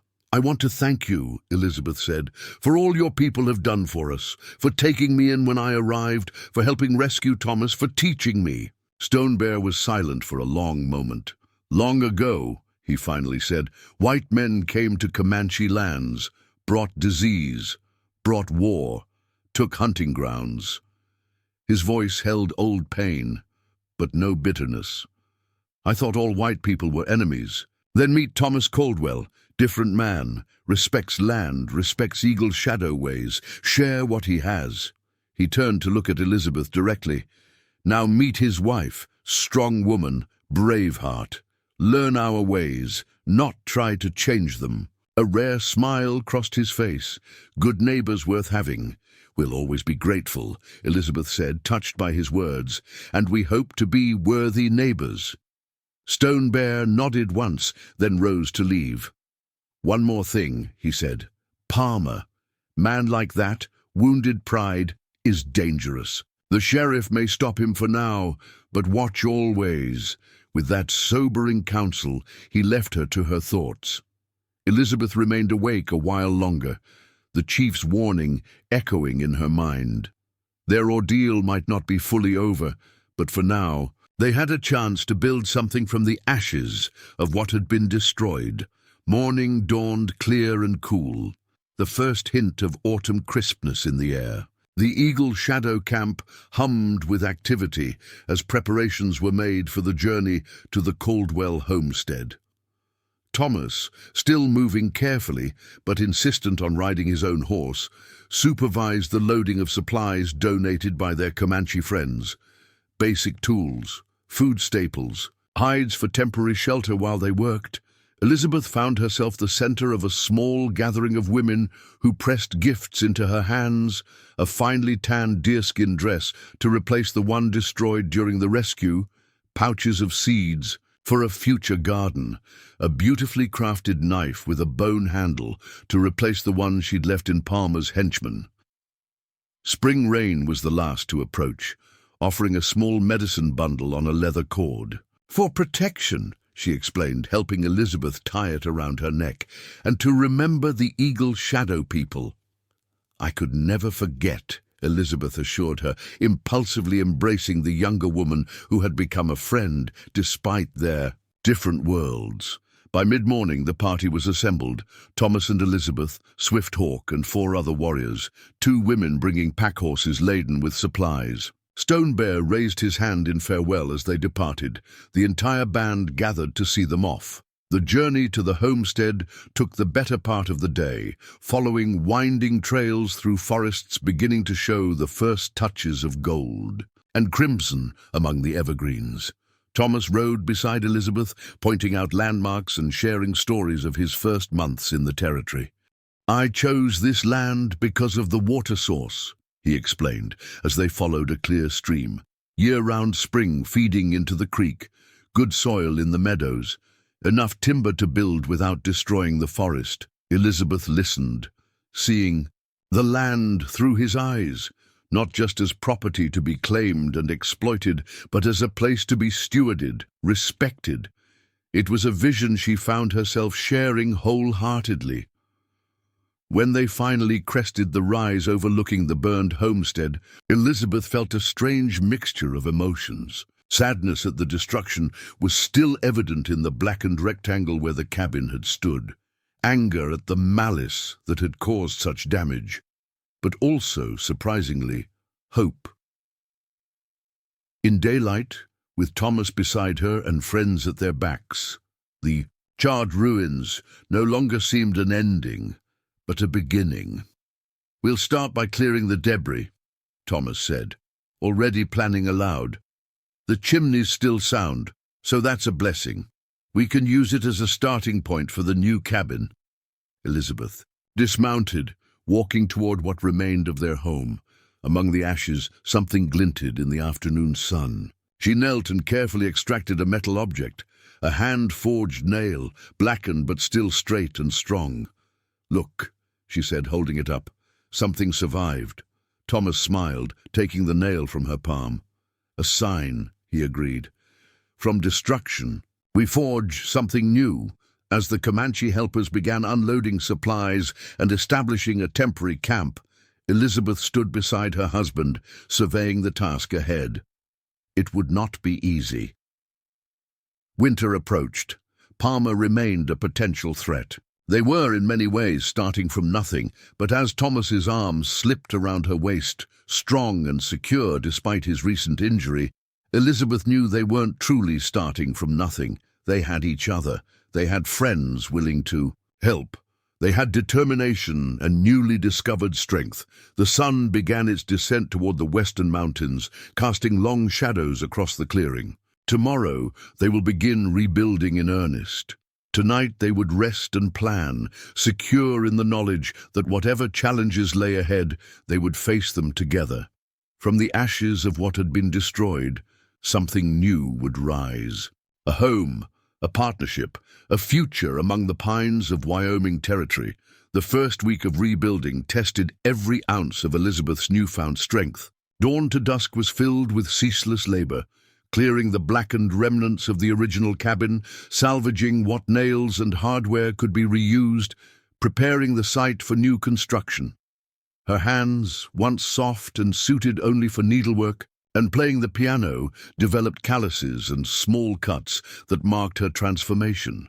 Thomas worked tirelessly despite his healing wound, which Elizabeth checked each night, applying Brightwater's herbal salve to prevent infection. He winced but never complained, his determination to provide a home before winter serving as both motivation and distraction from the pain. Swift Hawk and the Comanche warriors proved invaluable, their knowledge of local materials and building, techniques surpassing even Thomas's carpentry skills. They showed him how to select logs that would resist rot and insects, how to notch the corners for a tighter fit, how to chink the walls with a mixture of clay, grass, and pine resin that would withstand Wyoming's bitter winds. In Boston, we'd hire specialists for each aspect of construction, Elizabeth remarked one afternoon as she helped Thomas peel bark from a freshly cut pine log. Architects, carpenters, masons, plasterers, a small army of tradesmen.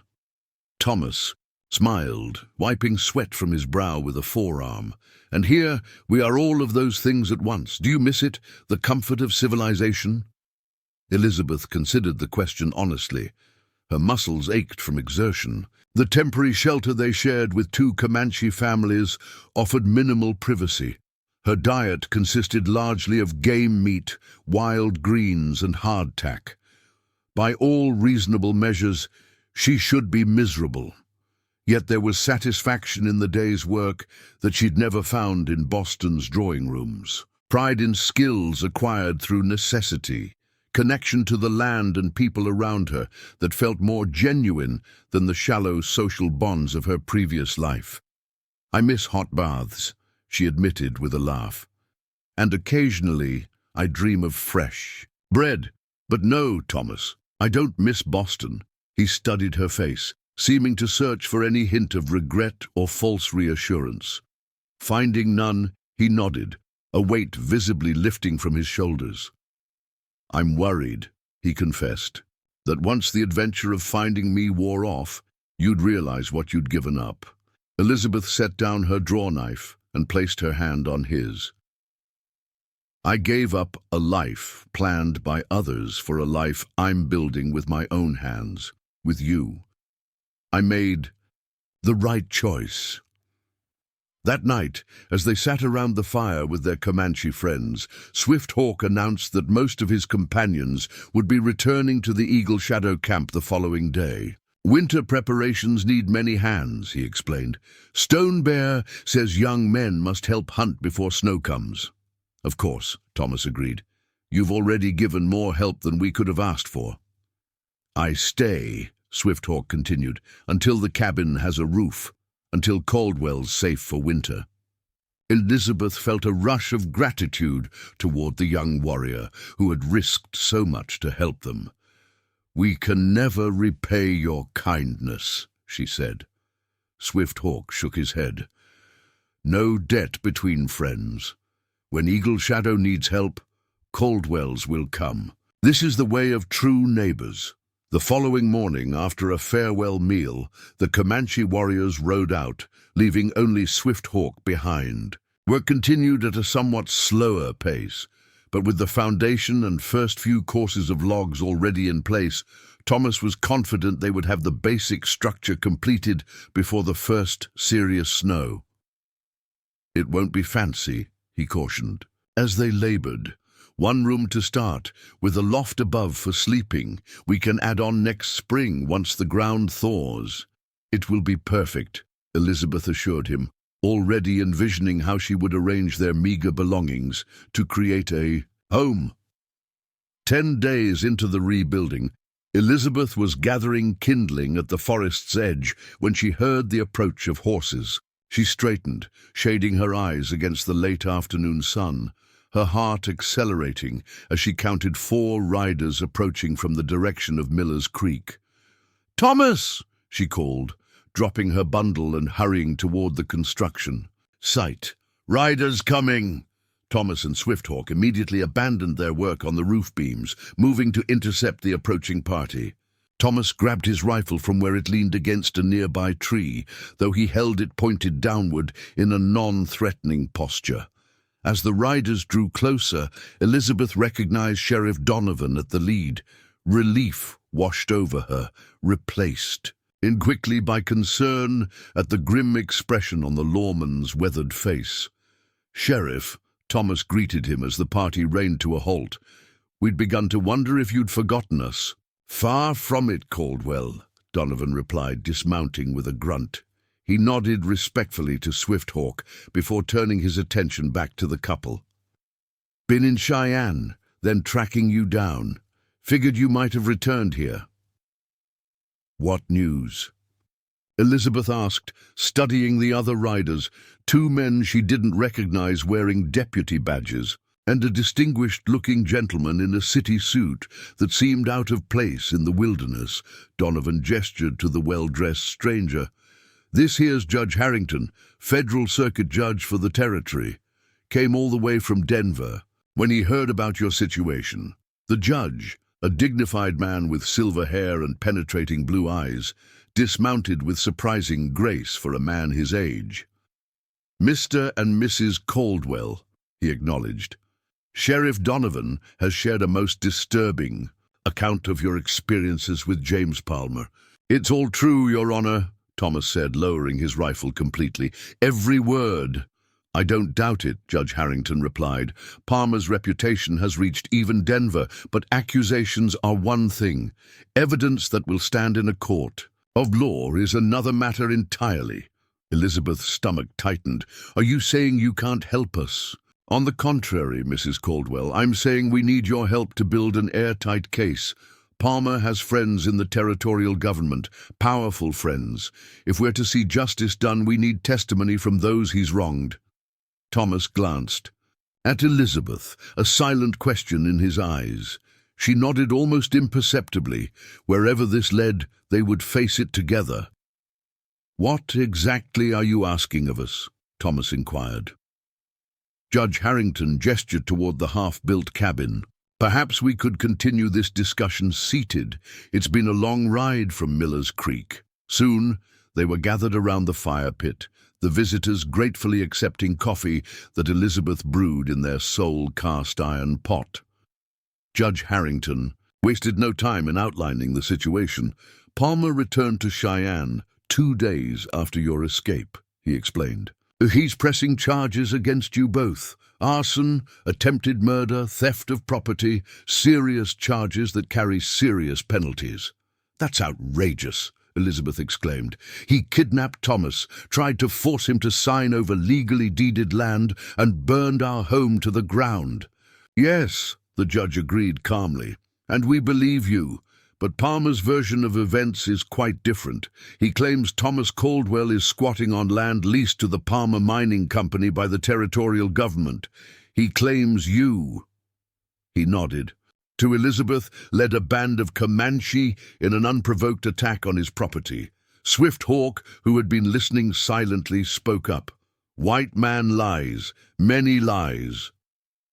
Indeed, Judge Harrington agreed, but lies believed by powerful men are dangerous things. What would you have us do? Thomas asked, his face grim. Return with us to Cheyenne, the judge said simply. Tell your story before the territorial court. I've gathered statements from other settlers Palmer has driven off, from miners who've witnessed his methods.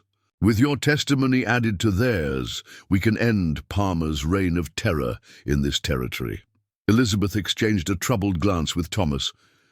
Leaving now, with the cabin half-built and winter approaching, could mean losing everything they'd worked for. Again. Thomas seemed to read her thoughts. Your Honor, we're racing against time here. If we don't get a roof over our heads before the first heavy snow, Sheriff Donovan leaned forward. That's why I brought my deputies. They'll stay behind, help Swift Hawk continue the building while you're gone. Neither Palmer nor his men will dare approach with the law camped on your property. How long would we be gone? Elizabeth asked. A week, Judge Harrington replied. Perhaps 2. The territorial governor has agreed to convene a special hearing. Thomas took Elizabeth's hand, his expression serious. It's your decision, too. This is our home, our future. Elizabeth considered their options. The cabin could be built without them. Swift Hawk and the deputies had the necessary skills, and without Palmer's threat hanging over them, they could truly begin their life together in peace. We should go, she decided. If not for ourselves, then for others Palmer might target next. Judge Harrington nodded approvingly. Justice requires courage, Mrs. Caldwell. You and your husband seem to have that in abundance. 2 days later, Elizabeth found herself riding toward Cheyenne, the half-built cabin disappearing behind them as they created a rise. Beside her, Thomas, rode straight-backed despite the discomfort his healing wound still caused him. Sheriff Donovan and Judge Harrington led the way, setting a pace that would bring them to Miller's Creek by nightfall, where they would catch the next day's stagecoach. To the territorial capital. "Will Swifthawk be all right?" Elizabeth asked, glancing back one last time. "Palmer's men—" "He's more concerned about you facing Palmer in Cheyenne," Thomas replied with a smile. "Said white man's justice is a strange trail to follow." "He's not wrong," Elizabeth conceded. The journey to Cheyenne passed in a blur of dust, fatigue, and anxiety. The stagecoach rattled over rough roads, stopping at isolated stations where they changed horses and took hasty meals. At night, they stayed in crude inns, where Elizabeth and Thomas shared cramped rooms with thin walls and thinner mattresses. Yet, despite the discomfort, Elizabeth found herself savoring these quiet moments alone with her husband. In the wilderness, and among the Comanche, there had been little true privacy. Now, in these anonymous rooms along the stagecoach route, they discovered each other in ways both mundane and profound. Thomas told her of his childhood in coastal Maine, of apprenticing in his father's shipyard before the family tragedy that had sent him west seeking a fresh start. Elizabeth shared stories of her sisters, her education, her secret dreams of adventure that had made her receptive to a proxy marriage with a stranger in Wyoming territory. "Not such a stranger now," Thomas murmured one night as they lay together, his fingers tracing patterns on her arm. "No," Elizabeth agreed, marveling at how naturally they had found their way to genuine affection. "Not a stranger at all." Cheyenne, when they finally arrived, struck Elizabeth as a city caught between two worlds. Streets laid out in an orderly grid contained a chaotic mixture of elegant government buildings and rough frontier establishments. Well-dressed territorial officials moved alongside cowboys, miners, and trading post merchants. Civilization imposed upon wilderness, neither fully conceding to the other. Judge Harrington had arranged accommodations for them at the Denver House, the city's finest hotel. After days on the trail and in stagecoach inns, the clean sheets and private bathrooms seemed luxurious beyond measure. "I could get used to this again," Elizabeth joked as she emerged from a proper hot bath, her hair still damp. Thomas looked up from the legal documents he'd been reviewing. "Could you? Truly?" She saw the flicker of uncertainty in his eyes and crossed the room to sit beside him on the bed. "No," she said simply. "This is lovely for a visit, but it's not our home. Our home is a half-built cabin in the pines, with a creek that sounds like music at night and stars you can almost touch." The relief on his face made her heart ache. This strong, capable man still feared he couldn't provide what she deserved, still worried she might regret her choice. "I love you, Thomas Caldwell," she said, the words coming easily though she'd never spoken them aloud before. "Not the idea of you, not the man who wrote those letters, but you, as you are, where we are." His kiss was answer enough. The next morning brought them face to face with reality again, as Sheriff Donovan escorted them to the territorial courthouse. The imposing stone building hummed with activity, lawyers conferring in corners, clerks scurrying with armloads of documents, petitioners waiting anxiously on hard wooden benches. Judge Harrington met them in a small side chamber, his expression grave. Palmer arrived yesterday with his attorney, Gregory Whitfield, one of the most expensive legal minds in Denver. They're confident the charges against you will stand. "And our counter-accusations?" Thomas asked. "Will be heard," the judge assured him. "I've made certain of that, but be prepared. Whitfield will try to discredit you both. Your association with the Comanche will be particularly troubling to some members of the hearing committee." Elizabeth straightened her spine, grateful for the proper dress and jacket she'd purchased upon arriving in Cheyenne. She wouldn't cower before Palmer or his attorney. "When do we begin?" "This afternoon," Judge Harrington replied. The governor wants this matter resolved quickly. The hours that followed were a crash course in territorial law as the judge prepared them for their testimony. By the time they entered the main courtroom, Elizabeth felt mentally exhausted but determined. The hearing room fell silent as they walked to their designated table. Elizabeth felt the weight of dozens of stares, some curious, some hostile. Across the aisle sat James Palmer himself, a barrel-chested man with a florid face and cold eyes, his left arm in a sling. Beside him, a sharp-featured attorney in an immaculate suit whispered in his ear. Palmer's gaze locked with Elizabeth's, his expression a mixture of contempt and surprise, as if he hadn't expected her to have the courage to face him. She returned, his stare steadily, until he looked away. The territorial governor, serving as chief magistrate for the hearing, called the proceedings to order. What followed was 3 days of testimony and counter-testimony that tested Elizabeth's patience and resolve. Thomas spoke first, recounting his arrival in the territory, the legal filing of his land claim, the gradual escalation of Palmer's threats, and finally the night of his kidnapping. His quiet dignity and straightforward account seemed to impress the panel of officials serving alongside the governor.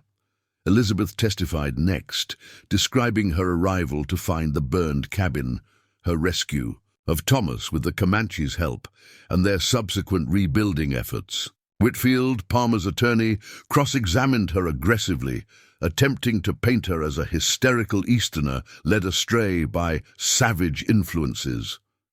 "Mrs. Caldwell," Whitfield asked with oily precision, "isn't it true that you actually set fire to Mr. Palmer's house yourself, endangering the lives of everyone inside?" "I created a distraction to free my illegally detained husband," Elizabeth replied coolly. "The fire spread more quickly than anticipated, but Mr. Palmer and his men were actively threatening Thomas's life. We acted in self-defense. And you expect us to believe that a Boston lady orchestrated a jailbreak with the help of Comanche warriors?" Whitfield's tone dripped with skepticism. Elizabeth met his gaze directly. "I expect you to believe the truth, Counselor. Boston ladies are not as helpless as you might imagine, especially when those they love are in danger." A murmur of approval rippled through the spectators, quickly silenced by the governor's gavel. Other witnesses followed. Settlers who had suffered similar intimidation from Palmer, a former employee who testified about Palmer's illegal claim-jumping tactics, even the Chinese cook from Palmer's Gulch who confirmed Thomas had been held against his will. Palmer himself testified on the final day, spinning a tale of legal business dealings disrupted by troublemakers and Indian lovers who refused to accept territorial progress. His confident manner faltered only when directly questioned about the documentation for his supposed land lease, papers that, upon examination by the governor, showed clear signs of forgery. As the hearing concluded, Judge Harrington seemed cautiously optimistic. "You both did well," he told the Caldwells as they awaited the panel's decision. "The governor was particularly impressed by your composure, Mrs. Caldwell." "How long until we know?" Thomas asked, the strain of the past, days evident in the tightness around his eyes. "They're deliberating now," the judge replied. "Should have an answer before sundown." The waiting seemed interminable, but finally they were summoned back to the courtroom. The governor, a dignified man with a military bearing, delivered the verdict himself. In the matter of Palmer versus Caldwell, this panel finds the accusations against Thomas and Elizabeth Caldwell to be without merit and hereby dismisses all charges. Furthermore, we find substantial evidence of illegal activities perpetrated by James Palmer and the Palmer Mining Company. A cheer went up from the public gallery, quickly silenced by the bang of the gavel. "Mr. Palmer," the governor continued, "you are hereby ordered to cease all operations at Palmer's Gulch, pending a full investigation by the Territorial Marshal's Office. Your assets within the territory are frozen until this matter is fully resolved." And you are to have no further contact with the Caldwells or their property under penalty of immediate imprisonment. Palmer's face contorted with rage. This is an outrage. I have friends in Washington who would be most disturbed to learn of your activities here. The governor cut him off smoothly. I suggest you consider your position carefully, Mr. Palmer, before making threats in my courtroom. Outside the courthouse, Elizabeth could hardly believe it was over. The autumn sunlight seemed brighter somehow, the air fresher, as if a physical weight had been lifted from her shoulders. You did it, Judge Harrington said, shaking their hands warmly. Your courage made the difference. What happens now? Thomas asked.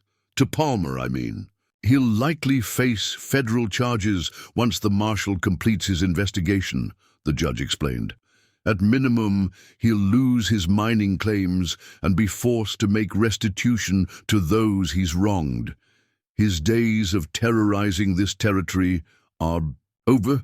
Sheriff Donovan approached, his weathered face creased in a rare smile. Just got a telegram from my deputies at your place.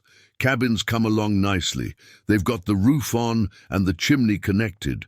Should be ready for winter by the time you get back. Relief and joy mingled in Elizabeth's heart. Justice had been served, their home awaited, and the future stretched before them. A future they had fought for and won together. 2 days later, they boarded the stagecoach for the return journey, eager to see their homestead again. As the coach rattled out of Cheyenne, Elizabeth leaned against Thomas's shoulder, watching the city recede behind them. "What are you thinking?" he asked, his arm secure around her waist.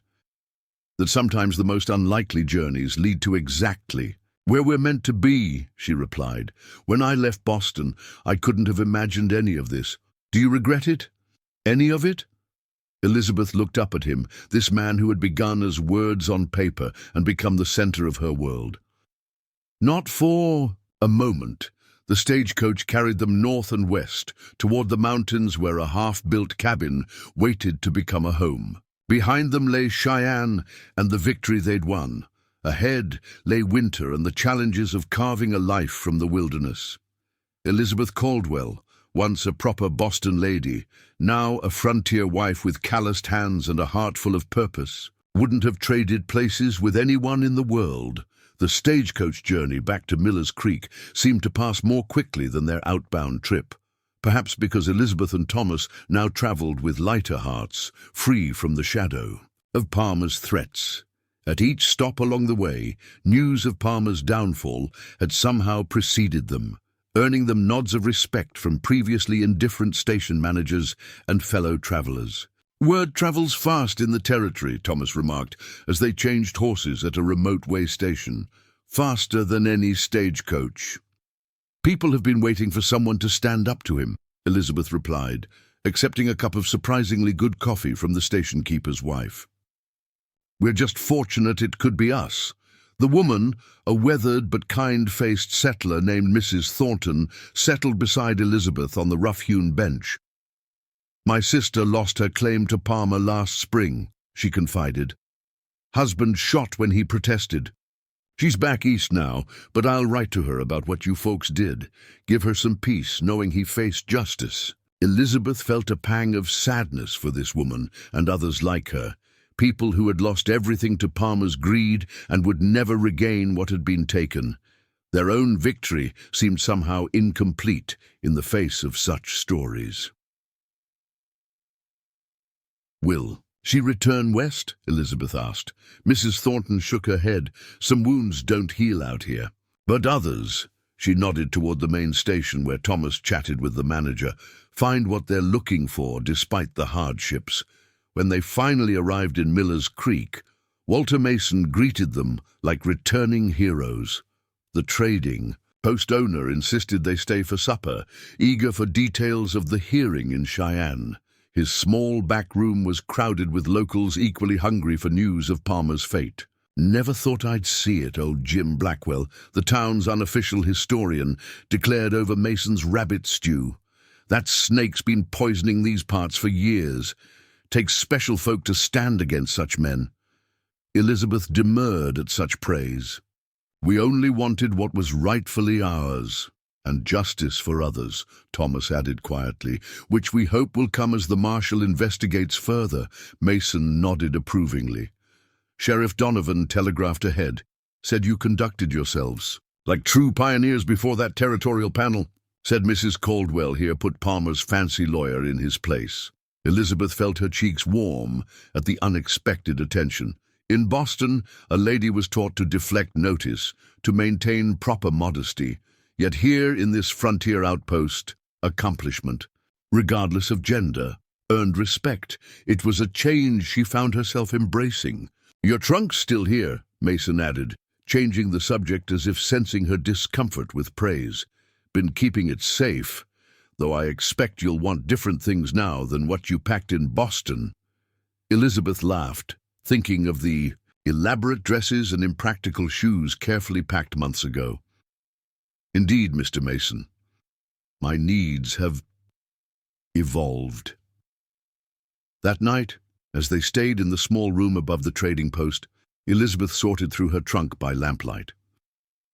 Thomas watched with amusement as she set aside garments that now seemed to belong to another woman entirely. Not keeping your ball gown? He teased as she folded a particularly elaborate confection of silk and lace into a pile intended for sale or trade. Surprisingly few grand balls in Wyoming territory, she replied dryly, though I am keeping this. She held up a beautiful blue wool shawl, a parting gift from her sisters. Winter nights will be cold, even with your excellent craftsmanship. Thomas crossed the room to take her hands, suddenly serious. Are you truly prepared for winter here? It's nothing like New England. The isolation, the cold. Elizabeth met his gaze steadily. I've considered it. The isolation doesn't trouble me. I'll have you. As for the cold, she smiled. I've discovered I'm more resilient than I knew. The following morning, Sheriff Donovan himself arrived to escort them back to their homestead. He'd brought horses for them both, plus a pack mule laden with supplies, Mason's contribution to their rebuilding efforts. Consider it an investment in future business, the trading post owner said with a wink as they prepared to depart. Territory needs solid folk putting down roots. The journey to their land took most of the day, following now familiar trails, through forests painted in autumn's vibrant palette. As they crested the final rise overlooking their homestead, Elizabeth gasped in surprise. The cabin that had been merely a frame when they left stood complete. Walls chinked, roof shingled, chimney finished with a proper stone cap. Smoke curled invitingly from that chimney, suggesting warmth and welcome within. A small corral had been added near the spring, containing 2 milk cows that hadn't been there before. What on earth? Thomas murmured, clearly as astonished as she was. Sheriff Donovan chuckled at their expressions. Might find you've made more friends than you realized. Word got round about Palmer's hearing. Folks wanted to show their appreciation. As they rode into the clearing, the cabin door swung open. Swift Hawk emerged, followed by the deputies who had stayed behind, and several settlers Elizabeth didn't recognize. Surprise, called a bearded man who introduced himself as Franklin. Porter, a rancher from 10 miles west, figured the least we could do was make sure you had proper shelter for winter. The deputies told us what you did in Cheyenne, added Porter's wife, a practical-looking woman who had supervised the addition of shelves and cupboards inside the cabin. Standing up to Palmer took courage. Over the next hours, Elizabeth and Thomas were introduced to neighbors they hadn't known they had, families scattered across the surrounding valleys and hills who had lived in fear of Palmer's expansion. They'd come together in the couple's absence, contributing labor, materials, and skills to complete the cabin far beyond what Thomas had originally envisioned. The Comanche helped too, Swifthawk explained, as Elizabeth admired the intricate beadwork on curtains that now hung at the cabin's windows, a gift from Eagle Shadow women. Stone Bear say your victory is victory for all who love this land. That evening, their neighbors departed one by one, returning to their own homesteads as sunset painted the sky in brilliant hues of orange and purple. Promises were exchanged, to visit again soon, to share holiday meals, to help with spring planting. The isolated existence Elizabeth had anticipated suddenly seemed rich with community. Sheriff Donovan was the last to leave, handing Thomas a leather packet as he mounted his horse. "Land office sent these with me. Updated deed papers with the territorial governor's seal confirming your ownership. No one will question your claim again." When they were finally alone, Elizabeth and Thomas stood in the doorway of their completed cabin, watching darkness settle over their land. "It's more than I ever imagined building," Thomas admitted, his arm around her waist. "Would have taken me all winter to achieve half of this." Elizabeth leaned against him, feeling the solid strength that had drawn her to him even through his letters. "We have good neighbors." "The best," he agreed. Inside, the cabin exceeded Elizabeth's expectations in every way. Though still a single room with a sleeping loft above, clever design had maximized the space. Shelves and cupboards lined the walls, providing storage for tools, provisions, and Elizabeth's remaining belongings. A proper iron cook stove stood beside the stone fireplace, a luxury she hadn't dared hope for. The rough plank floor had been sanded smooth, and a colourful rag rug, another neighbour's contribution, added warmth and comfort. "Home," Elizabeth murmured, turning slowly to take it all in. "Home," Thomas echoed, watching her face with evident delight at her reaction. That first night in their own cabin sealed something between them, a partnership forged through adversity, tempered by struggle, and now blessed with the promise of peace. As they lay in the sleeping loft, listening to the wind in the pines and the distant howl of a wolf, Elizabeth felt a contentment she'd never known in Boston's comfortable drawing rooms. The weeks that followed established patterns that would shape their life together. Thomas worked tirelessly to prepare for winter, cutting and stacking firewood, building furniture, constructing storage shelves in the root cellar that Franklin Porter had insisted on digging beneath the cabin floor.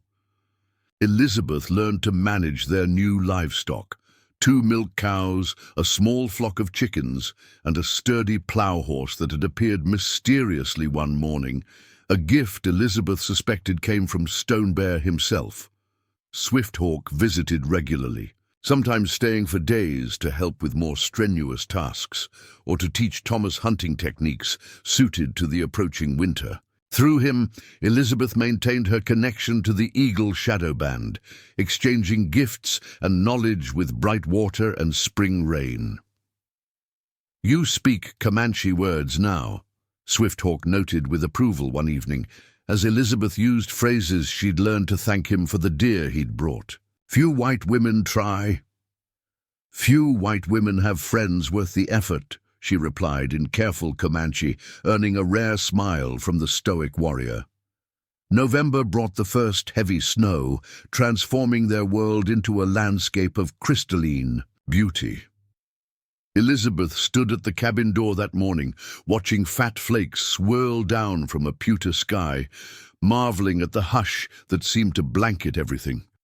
"It's beautiful," she breathed as Thomas joined her. "Like nothing I've ever seen." "It's also our signal to finish the last preparations," he said pragmatically, though his eyes reflected her wonder. "Once it really starts, we could be snowed in for weeks."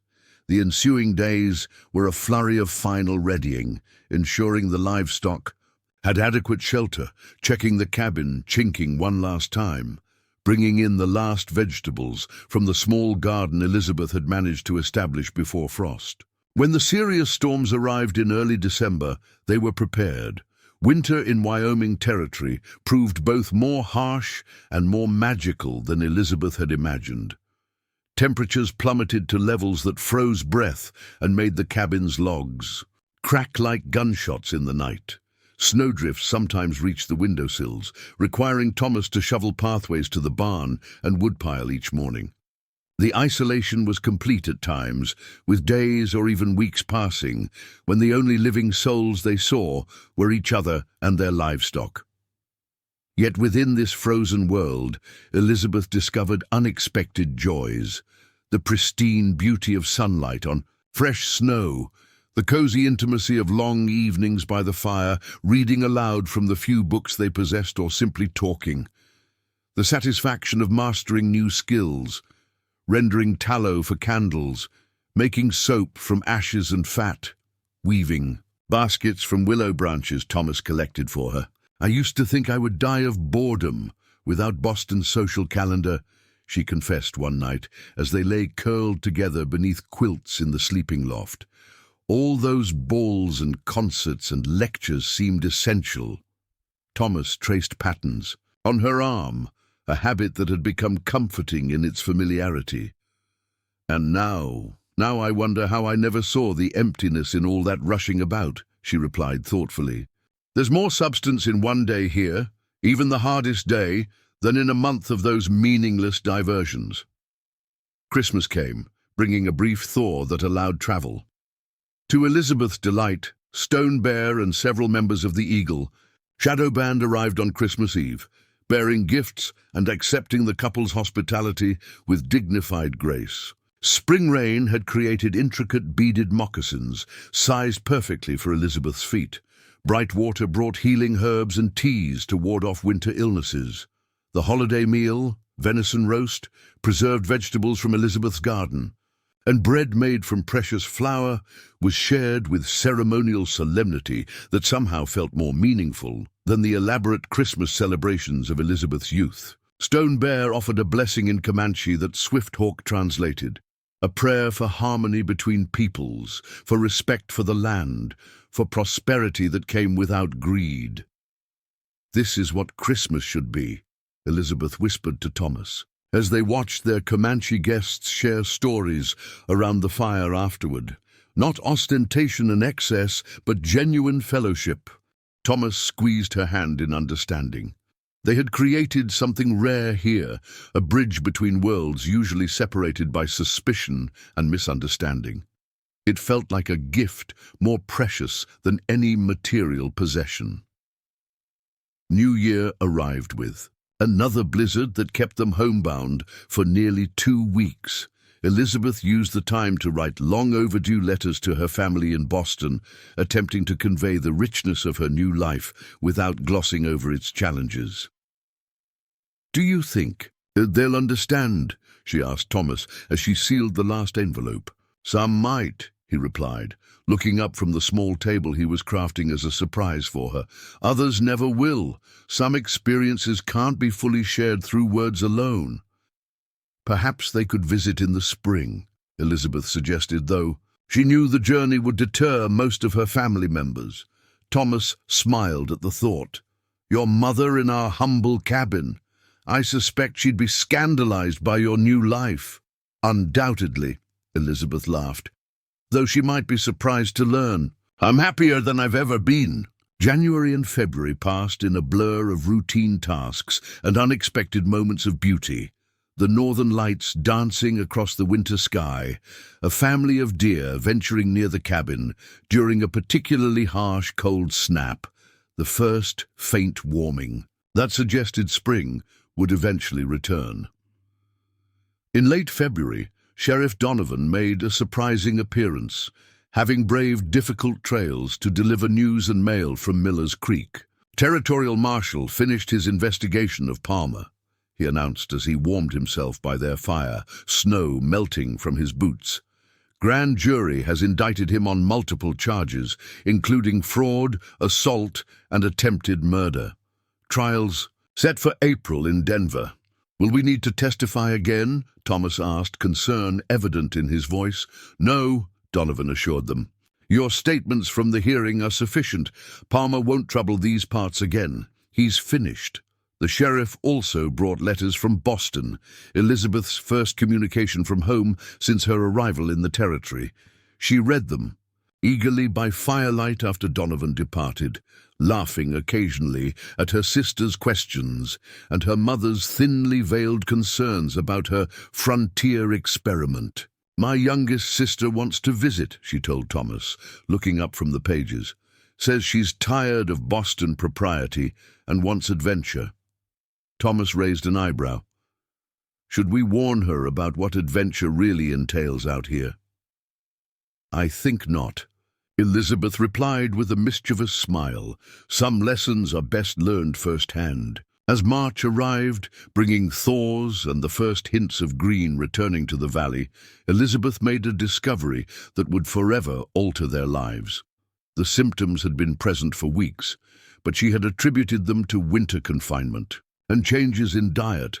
Now, as spring's promise awakened the land around them, she could no longer deny what her body was telling her. She chose a perfect moment to share the news, a clear evening when they stood together on the porch. Thomas had added during a February warm spell, watching the sunset paint the snow-capped mountains in hues of gold and rose. "Thomas," she said softly, taking his hand and placing it gently against her still flat stomach. "Our family will be growing by autumn." His expression transformed from confusion to wonder in an instant. "A child? You're certain?" Elizabeth nodded, her own joy reflected in his eyes. "Fairly certain. Brightwater confirmed it when she visited last week." Thomas pulled her close, his embrace gentle as if she had suddenly become fragile. "Elizabeth Caldwell," he whispered against her hair, "you have given me more in these few months than I dared hope for in a lifetime." "We've built this together," she corrected, gesturing to encompass not just the cabin, but the life they'd created. "From ashes to this, a true home." As twilight deepened around them, Elizabeth contemplated the journey that had brought her to this moment. When she'd left Boston, she had imagined frontier life as a series of hardships to be endured for the sake of marriage. She hadn't anticipated the profound sense of purpose she would discover here, the deep connection not just with Thomas, but with the land itself and the diverse people who called it home. The cabin that had once been ashes now stood as a testament to resilience and community. The challenges they had faced, Palmer's threats, winter's harshness, the daily demands of frontier life, had not broken them, but had instead revealed strengths neither knew they possessed. Spring would bring new tasks, planting expanded gardens, building a proper barn, preparing for the child who would join their family in the autumn. Elizabeth faced these prospects not with trepidation, but with confidence born of survival. She was no longer the proper Boston lady who had stepped off the stagecoach at Miller's Creek, searching for a husband and a ready-made home. That woman had been consumed in the same fire that destroyed the original cabin, and from those ashes had emerged someone stronger, more capable, more alive. "What are you thinking?" Thomas asked, noticing her contemplative silence. Elizabeth smiled, leaning into his embrace as the first stars appeared above the mountains. "I'm thinking that sometimes you have to lose everything to find what truly matters." The cabin glowed with lamplight behind them, a beacon of warmth in the wilderness. Inside waited comfort they had created together. Beyond stretched the land that had tested and transformed them, and within Elizabeth herself grew the future, a child who would know only this life, this freedom, this profound connection to place and people. From the distant forest came the haunting call of an owl, followed by the answering howl of a wolf, wild voices in conversation across the valley. Elizabeth listened, no longer an outsider, but part of this landscape's ongoing story. "Come inside," Thomas said eventually, as the evening chill deepened. "Tomorrow brings new work." Hand in hand, they returned to the warmth of their home. Closing the door on the vastness of the Wyoming night, The cabin that had risen from ashes now sheltered dreams neither could have imagined when their journey began. Dreams not of mere survival, but of a life rich with purpose, community, and love. As Elizabeth moved about the familiar space, preparing for the night ahead, she caught a glimpse of her reflection in the small mirror Thomas had crafted for her Christmas gift. The woman who gazed back was sun-browned and clear-eyed, her once soft hands now capable and strong, her expression serene with hard-won confidence. "No regrets?" Thomas asked, noticing her pause. Elizabeth turned to him with a smile that answered before her words could. "Not one. This is exactly where I'm meant to be." Outside, the Wyoming wilderness stretched vast and challenging beneath the star-scattered sky. Inside, a fire burned warm and steady in the hearth of the cabin that had risen from ashes. Much like the woman who now called it home. Up next, you've got 2 more standout stories right on your screen. If this one hits the mark, you won't want to pass these up. Just click and check them out. And don't forget to subscribe and turn on the notification bell so you don't miss any upload from us.